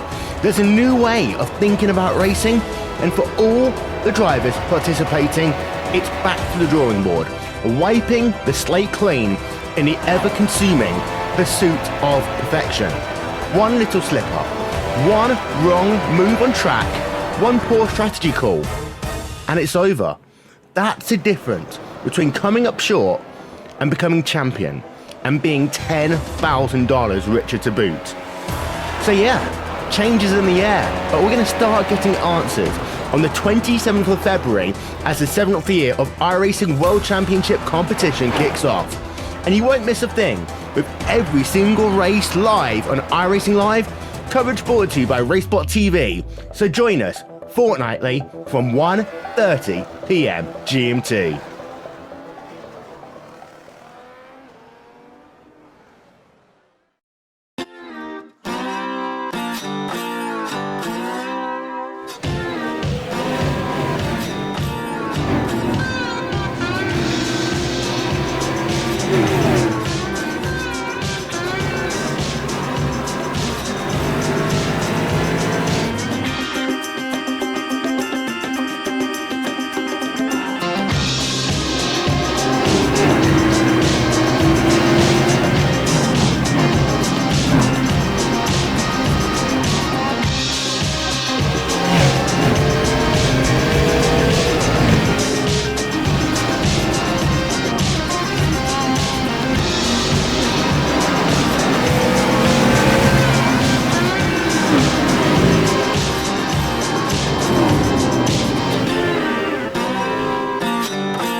Race car going to make the sharp left-hand turn, dive back down to pit road. Just a little bit more than 40 laps to go as we close in on three-quarter distance tonight from Charlotte. Green flag flies, we're back underway, and a 51 going to lead off to turn number 1. Here comes Mike Donahue, though, charged up the inside and challenged for second. Looked like he backed it off, though. 38 of Aho jumps down. Yeah, 38 got a clean shot to the bottom of the racetrack there, so he's right there on the back bumper of the 51 of Faulkner. But Faulkner just drives away through the center of 3 and 4. Looks like a little bit of contact between the 70 and the 24 there for third position, but Mike Donahue drives through it and is able to secure third position. But right now, your leaders and still trying to battle it out there, but it looks like that battle is ending between the 51 and the 38 of Justin Faulkner and Curtis Aho, your two best cars on the evening all night long here. And it looks like they're just, those two, it's going to come down between the two of them, but still, Justin Faulkner holding the advantage all night long. Yeah, the 24 obviously wasn't happy about the contact, came over the radio and expressed his displeasure with Donahue. It's going to end up him, though, back at a P5. Ellery Queen was able to take advantage of the lost momentum from going way up the hill, so Queen jumps up to the number 4 position. But Donahue in front of them all, exactly where he started in this race, in the number 3 position. Not that far off of Curtis Aho. In fact, he's keeping the guys up front honest for the time being. He was the fastest car on track last lap by 2/10, in fact. Yeah, you know, Mike Donahue, he could be a sleeper here in this field right now. We don't know if he's just hasn't been showing his entire hand so far, because we've been discussing the 51 almost to death up here throughout the entire night. But right now, the 70 of Mike Donahue, he's really starting to close in on your top 2 here. So it's all championship contenders running in the top 3, only separated by about 0.6 of a second. Closest I think we've seen the gap this many laps off of a restart in quite some time. Again, there's not much Curtis Aho can do to the car. He's been just that same little bit slower than Faulkner, basically start to finish. The 38, though, has a good opportunity now, riding in second, nice and tight up to the back bumper, to maybe try to move around a little bit. If not do what the 51 is doing, at least kind of mix up what he's been doing, try to find a little bit extra. Doesn't matter tonight to get a good solid points finish and come home P2, because as I said earlier, it's an 8-driver winner-take all. Well, you don't buy the rules, have to win the race. I said these are the best 8 drivers on the championship. You're probably going to have to win. Right now, if Justin Faulkner crosses the start-finish line before you, that second place might as well be a 28th place with Marcus Potts at 112 laps down, so he's got to get creative. Yeah, and the one thing that these guys can do, just sort of to be creative here at the end, to try and see if anybody has anything for this 51. That last time that they all came down pit road was at lap 115. The restart here was on lap 118. That's right there on the cusp of their fuel window. And this is the first time we've had to mention fuel all race long, but it's about 75% of a full tank here that these drivers are allowed to have. And usually about a run here at Charlotte Motor Speedway is about anywhere between 52 to 55 laps.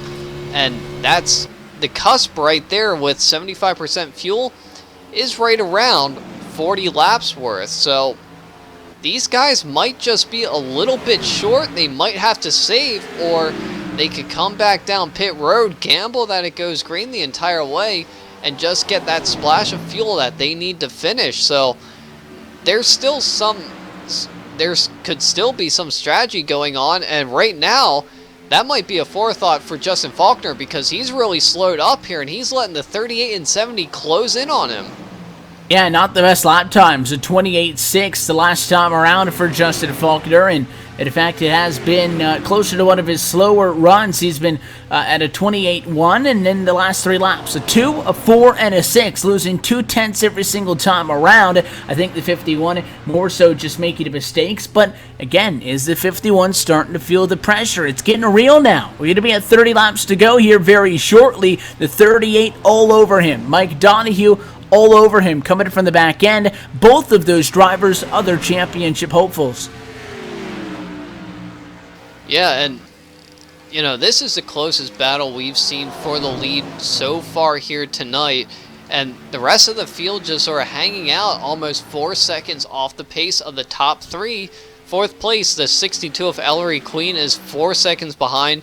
Joe Owen in the 24 follows suit. Then Ray Richer is riding in 6th, about almost 5 seconds off the pace. And then Justin Anderson, one driver we haven't talked about at all tonight, he survived all this carnage. He's the last car in the lead lap in 7th position. So Justin Faulkner right now still in control, but you know, he's really let the 38 just sort of reel him in right now. So could this be the 51 saving fuel, or has the 38 really started to apply the pressure here late? But looking at the lap times again, Aho, I think exactly where he's been consistently, and the lap times falling off for both of them now. Faulkner may be able to open it up because it's at this point where he starts to get again a little bit better towards the longer run. But is Faulkner looking in the rearview mirror more? Is he seeing Aho? I don't think Aho and Donnie have gotten any quicker on this run. I think the 51, they're just making him sweat. That time by, though, 130 laps complete. 30 laps to go from Charlotte, and wouldn't it be, as you were just talking about the strategy, quite the curveball to get the one longest green flag stretch of the night as the last run? Yeah, and you know, if this comes down to just one of the drivers being able to save fuel the most, being aware of how many laps were left when they pit, this could be a huge curveball thrown to all these drivers. And you know, this could play into the hands of, say, Mike Donahue there, sitting in the 3rd position. And he's fallen off just a bit from the top 2 there, still running relatively decent times compared to them. He was actually the 2nd fastest out of the top 3 that last lap by, but you know, he's running right there about a second off the pace, 3 seconds ahead of anyone behind him.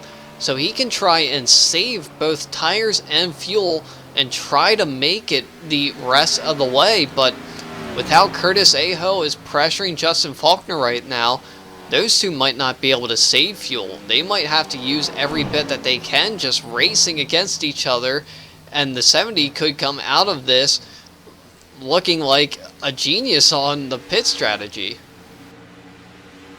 That would be very heartbreaking if it does come down to something like that for Justin Faulkner, because again, to see it come, and said that, I mean, see it at some point and surprise the number of yellows we've seen, despite the fact that we've seen a lot of guys fall off at the lead lap. Only 7 of the 28 drivers who started this race on the lead lap right now, and I think we have about 10 cars still on track to this point. And it's kind of funny that, with that being said, you still have 1, 2, and 3 on the racetrack. All 3 championship drivers basically 1 point apart each other in hopes of trying to take home this championship. But to see maybe somebody try to mix it up if we do have to come to pit stops, it would definitely be quite the curveball, something that we haven't seen anywhere so far tonight. You haven't really been able to practice your entry onto the pit lane. It's something that a lot of guys really don't practice, and Charlotte, quite the difficult track as well to get down to pit road speed in time at just 50 miles an hour. You got to keep in mind, much unlike caution flag service, green flag service, you need a good in-lap, a good out-lap. So Curtis Aho, he needs to keep Faulkner honest. 0.2 of a second is an absolutely doable gap if he keeps it that tight when they hit the pit road. Yeah, right now the one driver that's really been reeling in the leaders now is your 4th place driver of Ellery Queen in the 62. He was about 4 seconds off. He's now 3.3 seconds away from the lead, so the 62 has really stepped up his pace here in the past few laps. He's running times that are actually better than what Justin Faulkner is running, because Justin Faulkner just ran a 4.83.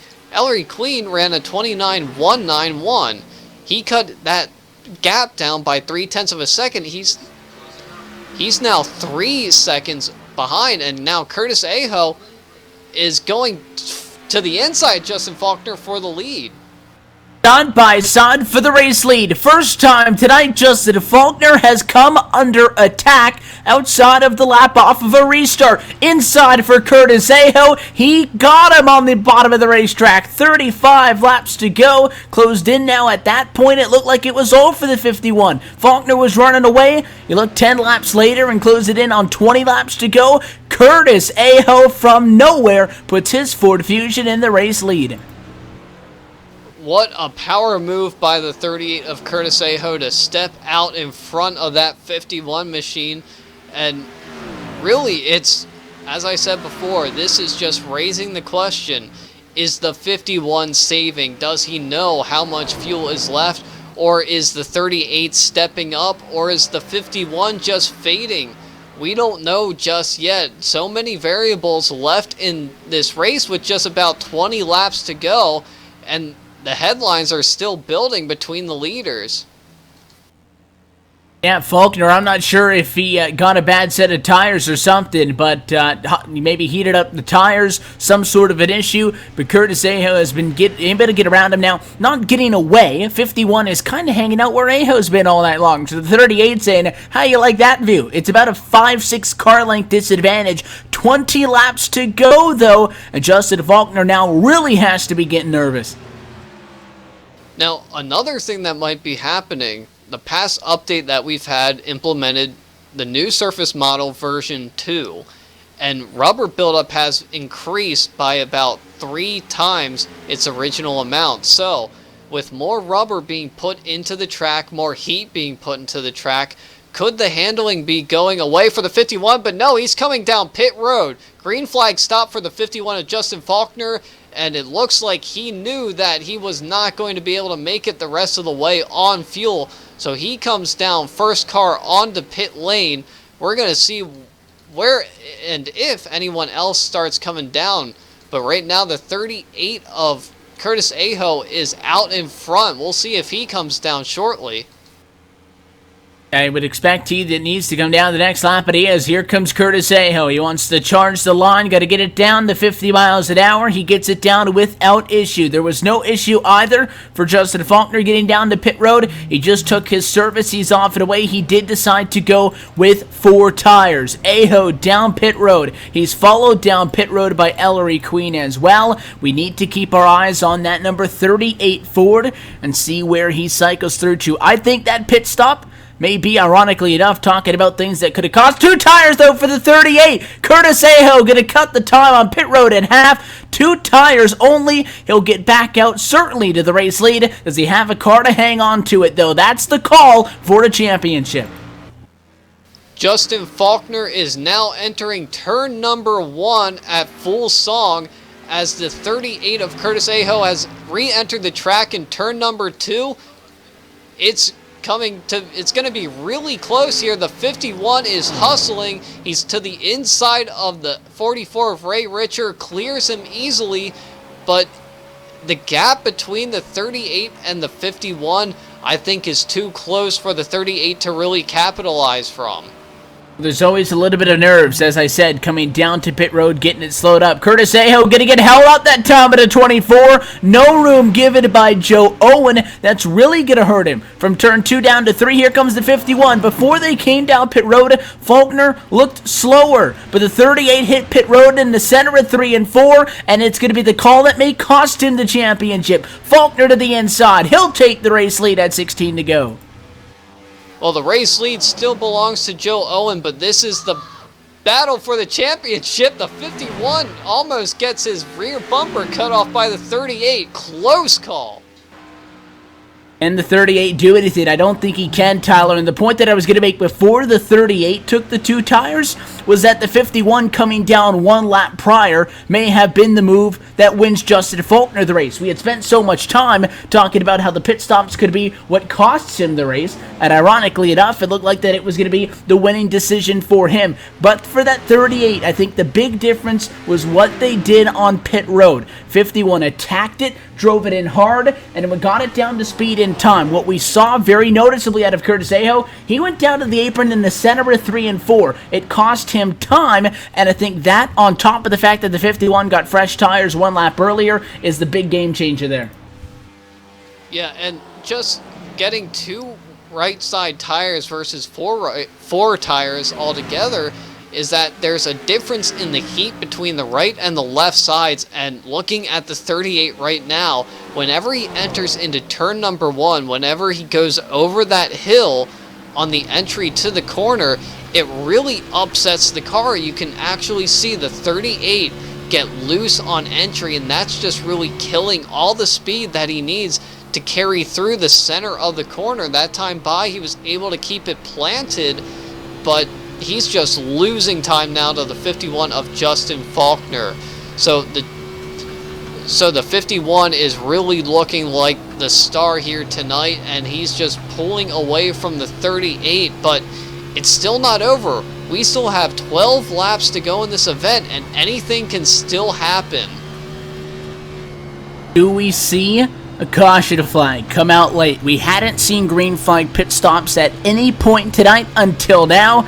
And Curtis Aho in that number 38 Ford, 5th position on track right now after being in a position to maybe win this race 22 seconds back. That is all that he could maybe hope for. Faulkner in 4th position, waiting for this to cycle through.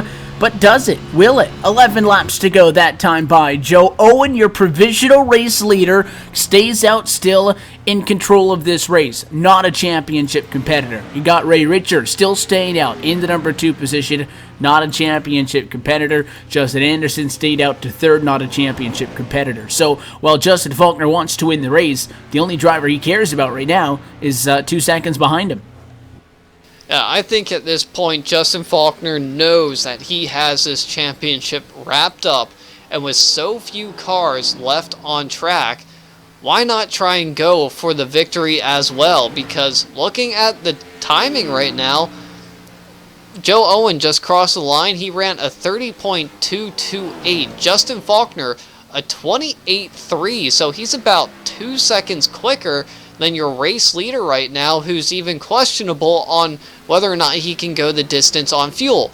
Justin Faulkner takes the line, and it's 9 laps to go now. He's 16 seconds behind the lead, so if this works out for Justin Faulkner, he can possibly get the lead on the final lap of the race and the championship all wrapped up in one. We're inside of 10 laps to go. Do have to remind you, as always, tonight's race, 160 laps, no more, no less. There is no overtime or green-white checker at the iRacing service. A caution flag with 4 or less laps to go would mean that this race would end under caution flag conditions. If we get a yellow in the next 3 laps or a minute and 30 seconds, we may just have a restart. Battle up, though, for 3rd. Justin Faulkner was able to get around Justin Anderson as he picks his way through the cars on the old tires. He'll be able to get to Ray Richard, no question, the 44 running 2nd. But Joe Owen, who started 2nd tonight, he's got a good car. Trying to get a little bit of celebration in tonight on his own accord. 6 laps to go for him the next time by, looking to maybe stretch that car through to the win. And our eyes are still looking at the championship battle, and that's 2 seconds between the top 2 in the championship. Justin Faulkner going around the outside of the 44 of Ray Richer for second place. Keeps it all the way up high there through 3 and 4.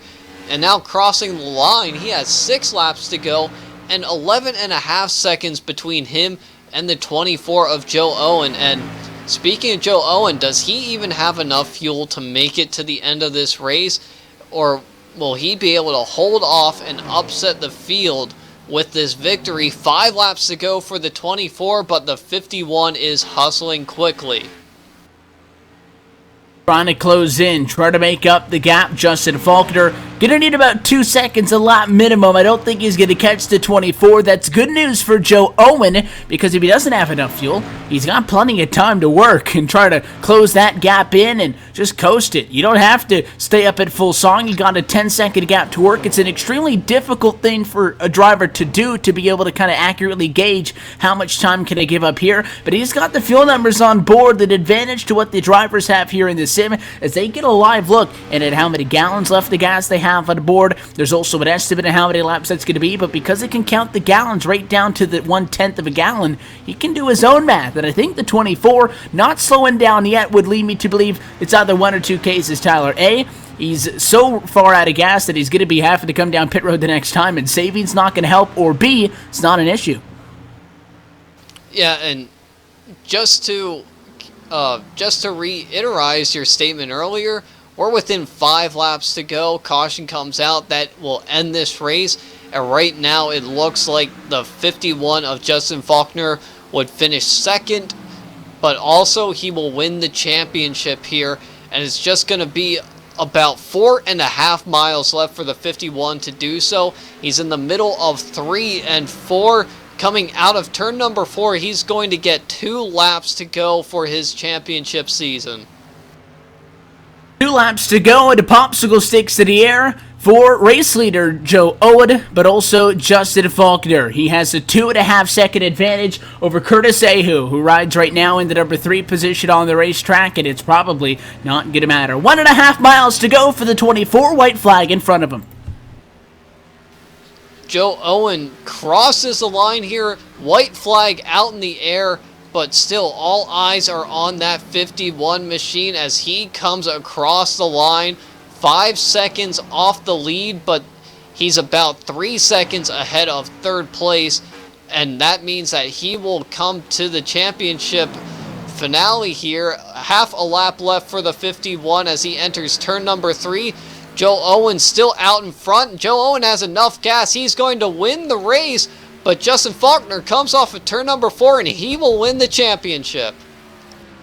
Coasts through to an advantage that's going to be closer to 3 seconds. Joe Owen steals the win, but Justin Faulkner, P2, the 4-tire call, is going to net him unofficially, and we'll wait for official word to make the official call. But it's going to net Justin Faulkner the championship here tonight. The dominant car doesn't win the race. Kudos to Joe Owen for playing spoiler, but Justin Faulkner deserves that championship win. We'll see a pair of donuts here on the front. Yeah, just an impressive message from the start of this race from the 51 here tonight.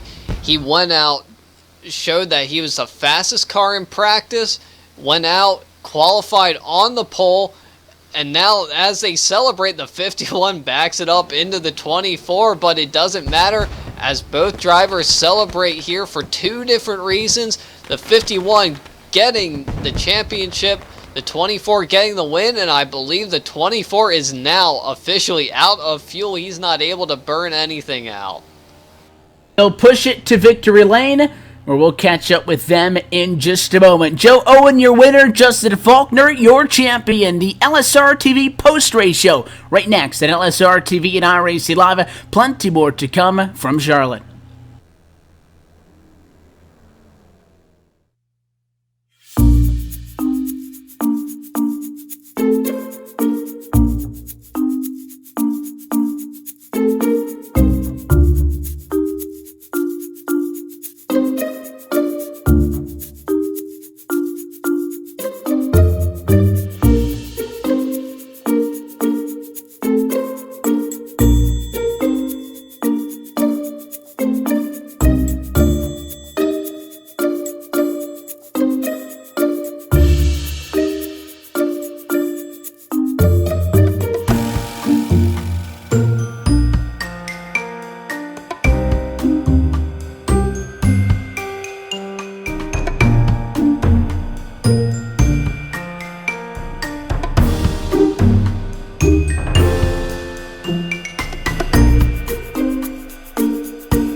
Once its sights are set, nothing can stop the ferocious lion from capturing its prey. Relying on keen senses, lions search patiently before striking with alarming speed. Wait for it. Gotcha, Mr. Piece of Rubbish. He is truly the master of his environment. Do good, be a lion.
How much longer do you want to wait for Dave to talk about this dart release?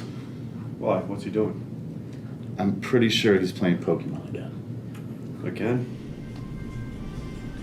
Yes, again.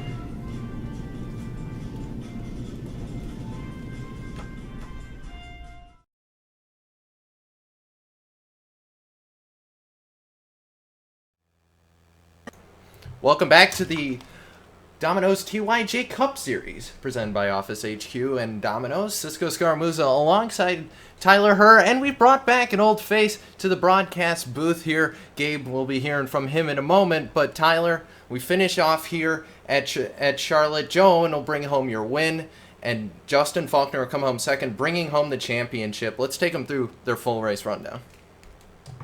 As you said, Cisco, at the top of the leaderboard here, Joe Owen making it on fumes across the line. He will win this race. Justin Faulkner finishes in second position. Curtis Aho will finish second in the championship, but third here tonight. Ellery Queen will finish in fourth place. Fifth place goes to the number 16 of Justin Anderson, Mike Donahue sixth. Seventh will go to the 44 of Ray Richard, last driver on the lead lap. Then David Gainforth will finish in 8th position, 4 laps off the pace. Len McNeese in 9th, and Russ Coe in the 420 machine will round out the top 10, 38 laps off the leader. Yeah, as well, Jim Locking is going to finish 11th. 12th is going to go to the 36 of Michael Fravor. 13th will go to Dennis Cook in the 54. 14th to Kevin Fetty. 15th to Joshua Ramos. 16th will go to Chad Payne. 17th will go to Gary Weston, that 14. Judd Danielson will finish 18th. Robert McFarland, 19th. And Curtis Young will finish 20th. Rounding out the field here, Brad Ross will finish in the 21st position. 22nd goes to the number 8 of Tyler Roberts. Philip Meyer will finish in the 23rd position. Ryan Steinecker, 24th. Dean Viney, 25th. Steve Cunningham, 26th. Eric Hawken, the 20, finishes 27th. And the 2 of Marcus Potts will finish tonight in the 28th position.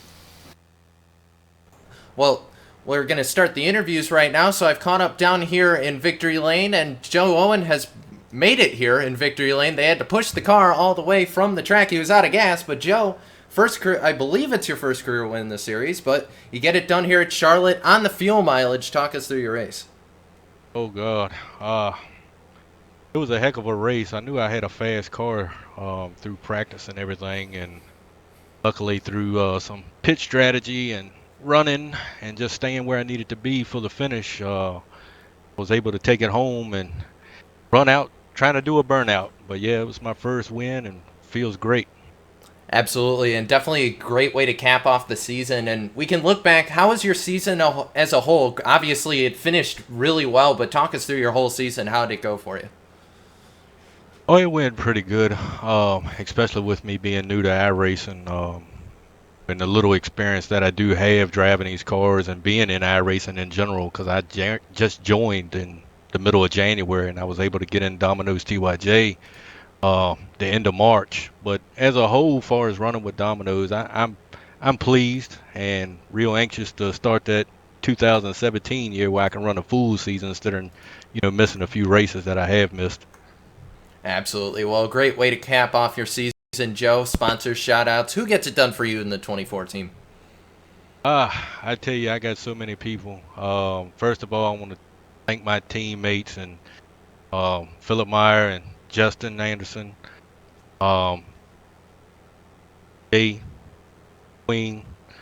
Want to really give a big thanks to Bobby Jonas, and because he's my spotter, and a really, really big thanks to Robin McFarland and Domino's for putting on a good league. And week in and week out, man, these guys really put on a heck of a show. And I just look forward to getting here and racing with the guys, and I can't really wait till next year. And I want to also thank my wife for letting me do this, and all my sponsors that I had through the years. And last but not least, want to really thank God. I really want to give a shout out to y'all as well too, because y'all do one hell of a job.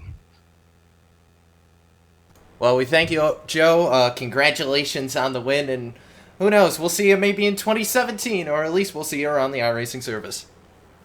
Oh, you definitely will, and thank y'all guys. All right, well, that's Joe Owen. He brings home the win here from Charlotte, finishing first here tonight. And I'm going to send it down to Tyler Herr, who was on pit road with a... well, he didn't quite get the championship, but still great run for Curtis Aho. He's standing by with Tyler Herr.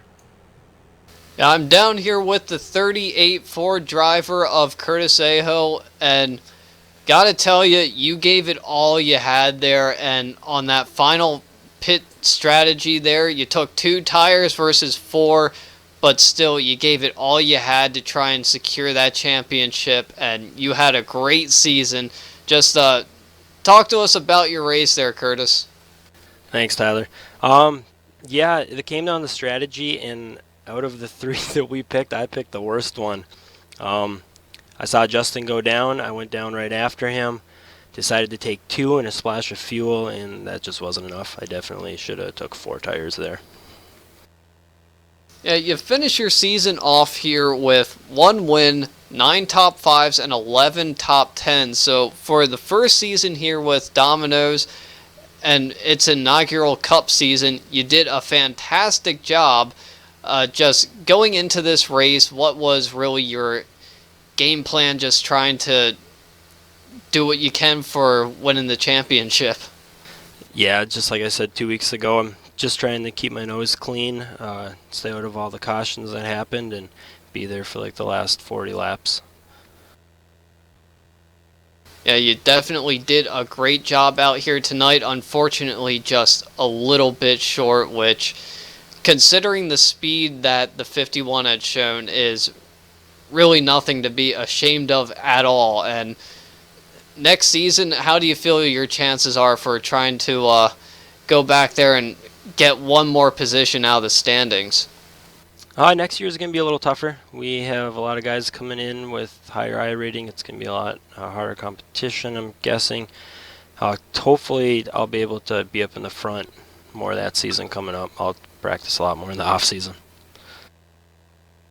Well, hopefully we will see you back, but before before we send you off, is there anyone that you'd like to thank for this race and, well, your entire season?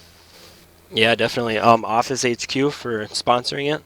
Robert for putting the league on, did a great job. Some of my teammates, Young, Danielson. Congratulations to Joe for winning tonight. Congratulations to Justin for the championship. Amazing job. Great racer. And all the guys that watch, Travis, Mike, Corey, Jeff, guys all watching, cheer me on. And you guys on the side of my car, you guys do an amazing job. Thanks, Curtis, and hopefully next season we'll see you do one better, and congratulations on second in the championship. We know it was a tough one. Sounds good. See you guys later. All right, that was the driver of the 38 Upper Peninsula Ford, and now we're going to send it to an old friend, an old face. Gabe, I believe you caught up with Justin. Yep, from the middle of nowhere, Oklahoma, I've caught up with the old LSRTV gang and Justin Faulkner.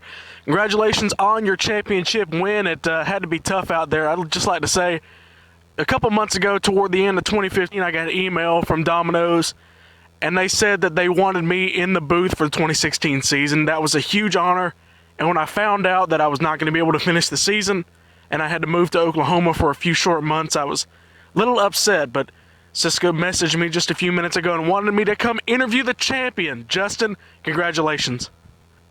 Thank you, man. It's glad to have you back. Well, who would have thought? Curtis Young, he pretty much dominated the championship all year. And when it comes down to the final race at Charlotte, a race that you won to start out the 2016 season, it ends up with you in championship victory lane. Yeah, it's real awesome. I haven't been too consistent over the beginning part of the season, so to really come into my own here at the end is pretty good. Now, you had a good race with Curtis Aho. We just talked to him just before the pit stops. He ended up getting around you for the lead, and I look back, and as soon as the pit stops finish up, you're in front of him and pulling away, and that had to be a great feeling to be in front of your championship rival. Yeah, I was real nervous on that last run. I was trying to save fuel, but then I realized I couldn't save it enough, so I had to pit, and so glad to hear he came down pit road and eventually to be able to get back past him. Now, apparently, Domino's for the 2017 season, they're going to have some new series. Are you going to be part of that? Is it called the Top Shelf League? Are you going to be a part of that? Yes, sir. I plan on it, and I plan on getting the same result. All right. I like the attitude. Justin, congratulations on the championship. One final word for 2016. Got any sponsors you want to thank before we let you go? Yeah, I want to thank Domino's for the whole season commitment. I also want to thank Office HQ for putting on this final race championship, and Cryptic Color and Harpoon Designs for the paint schemes the last couple of weeks. And it's been a good season, and thanks for broadcasting. All right, that's Justin Faulkner, driver of the number 51. He started off 2016 with a win at Charlotte, and he ends it with a good finish at Charlotte, but better, he comes off with the championship. The 51 of Justin Faulkner is your 2016 title holder. And what a great run for the 51, Gabe. I mean, talk about a guy. He comes into the season here, wins the opening event. He's kind of here sporadically. He makes it into the chase, does such a good job, keeps moving on. He was so fast during the season. Just a great story to see someone who won at the beginning of it close it out just like that. Well, yeah, the part I really liked, the part I knew Justin Faulkner was going to be part of the championship was when he kept going to Bristol. We went to Bristol twice while I was there, and he absolutely dominated both times we showed up to the Bristol Motor Speedway in Tennessee, and he absolutely put on a show, and I'm actually glad he won the championship. He stuck it to the pretty much dominant 19 of Curtis Young. Yeah, absolutely. And Tyler, not the night Curtis Young really wanted there, but nonetheless did a great job all the way through the season. What was your thoughts here as we finish out the season here? Well, for the season as a whole, we saw a bunch of comers and goers. Early in the season, there were plenty of names that, we were all new to, and we saw some very dominant drivers early on. But as the season went on, those names had trickled out, and then the rising star of Curtis Young came forth and just dominated the mid to late part of the season. But it all comes down to one race and one moment, and that pretty much was the shift in momentum from Curtis Young being the name that we are probably going to be talking to here tonight to it being Justin Faulkner really putting on a strong performance here and coming away with the championship. And just next year with their top shelf series, we're going to see some even newer names, or maybe some old names as well, just up front. And as I said earlier, comers and goers throughout the entire season. Yeah, absolutely. Our broadcast colleague Andy Kessler has already said that Mr. Dave Washington looks to steal the show here this time next season. But we got Gabe back here, and Gabe, you and I, all three of us really kind of started our broadcast chops here with Domino's TYJ. This was the first one that we really got back on LSRTV too. So when we look back, what a great season, and how far not only this series, but everyone involved has come. I mean, this has just been such a landmark series for not only LSRTV, but kind of helping us go through the change, obviously, with Laura having to step down. This has really been a series that's really progressed and really shown a change throughout. We've seen the changes in the sim. We've seen the changes here at LSRTV. We've seen the changes in the drivers. And yet, at the end of the day, here we are in Domino's TYJ once again. Yeah, it was kind of sad when Laura had to step down from her position in November. We almost thought that we were going to have to leave Domino's because we really didn't have any places for them to run a race, and we didn't have enough dates. But Cisco, your contribution to the LSRTV team and taking basically a 6-day week, a work week, while balancing school, I really want to thank you for doing that. You gave us a place to commentate and a place to watch a race.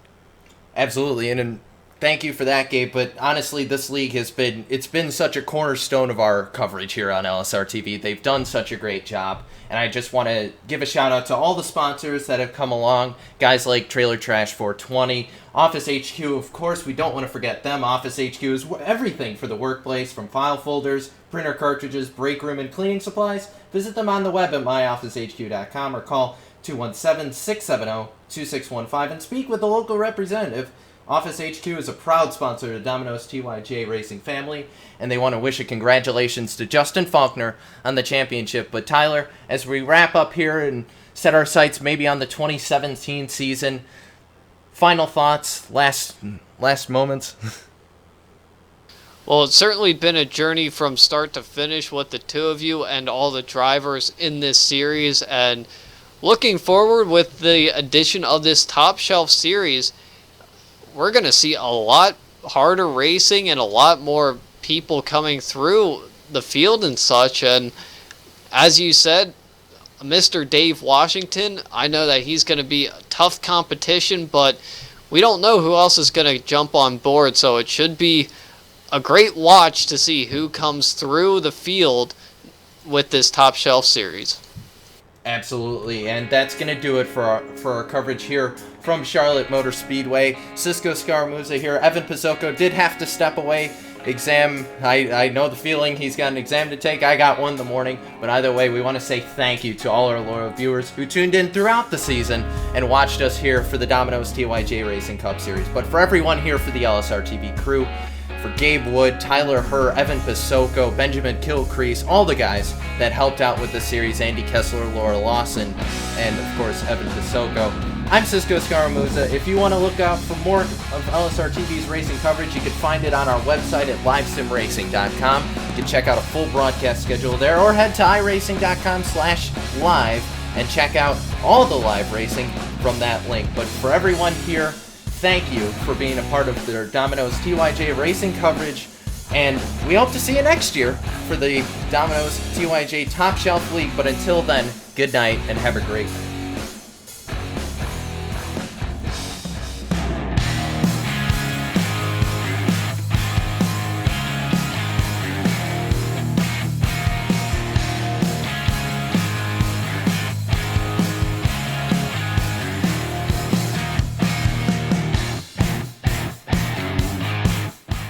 This copyrighted broadcast is presented under the authority of LSRTV LLC and iRacing.com Motorsports Simulations and may not be reproduced, retransmitted, or used in any form, nor the accounts and descriptions of this event disseminated in any way without the express written permission of Live Sim Racing TV. LSRTV would like to thank its loyal fans for their continued support, and we hope you enjoyed tonight's broadcast.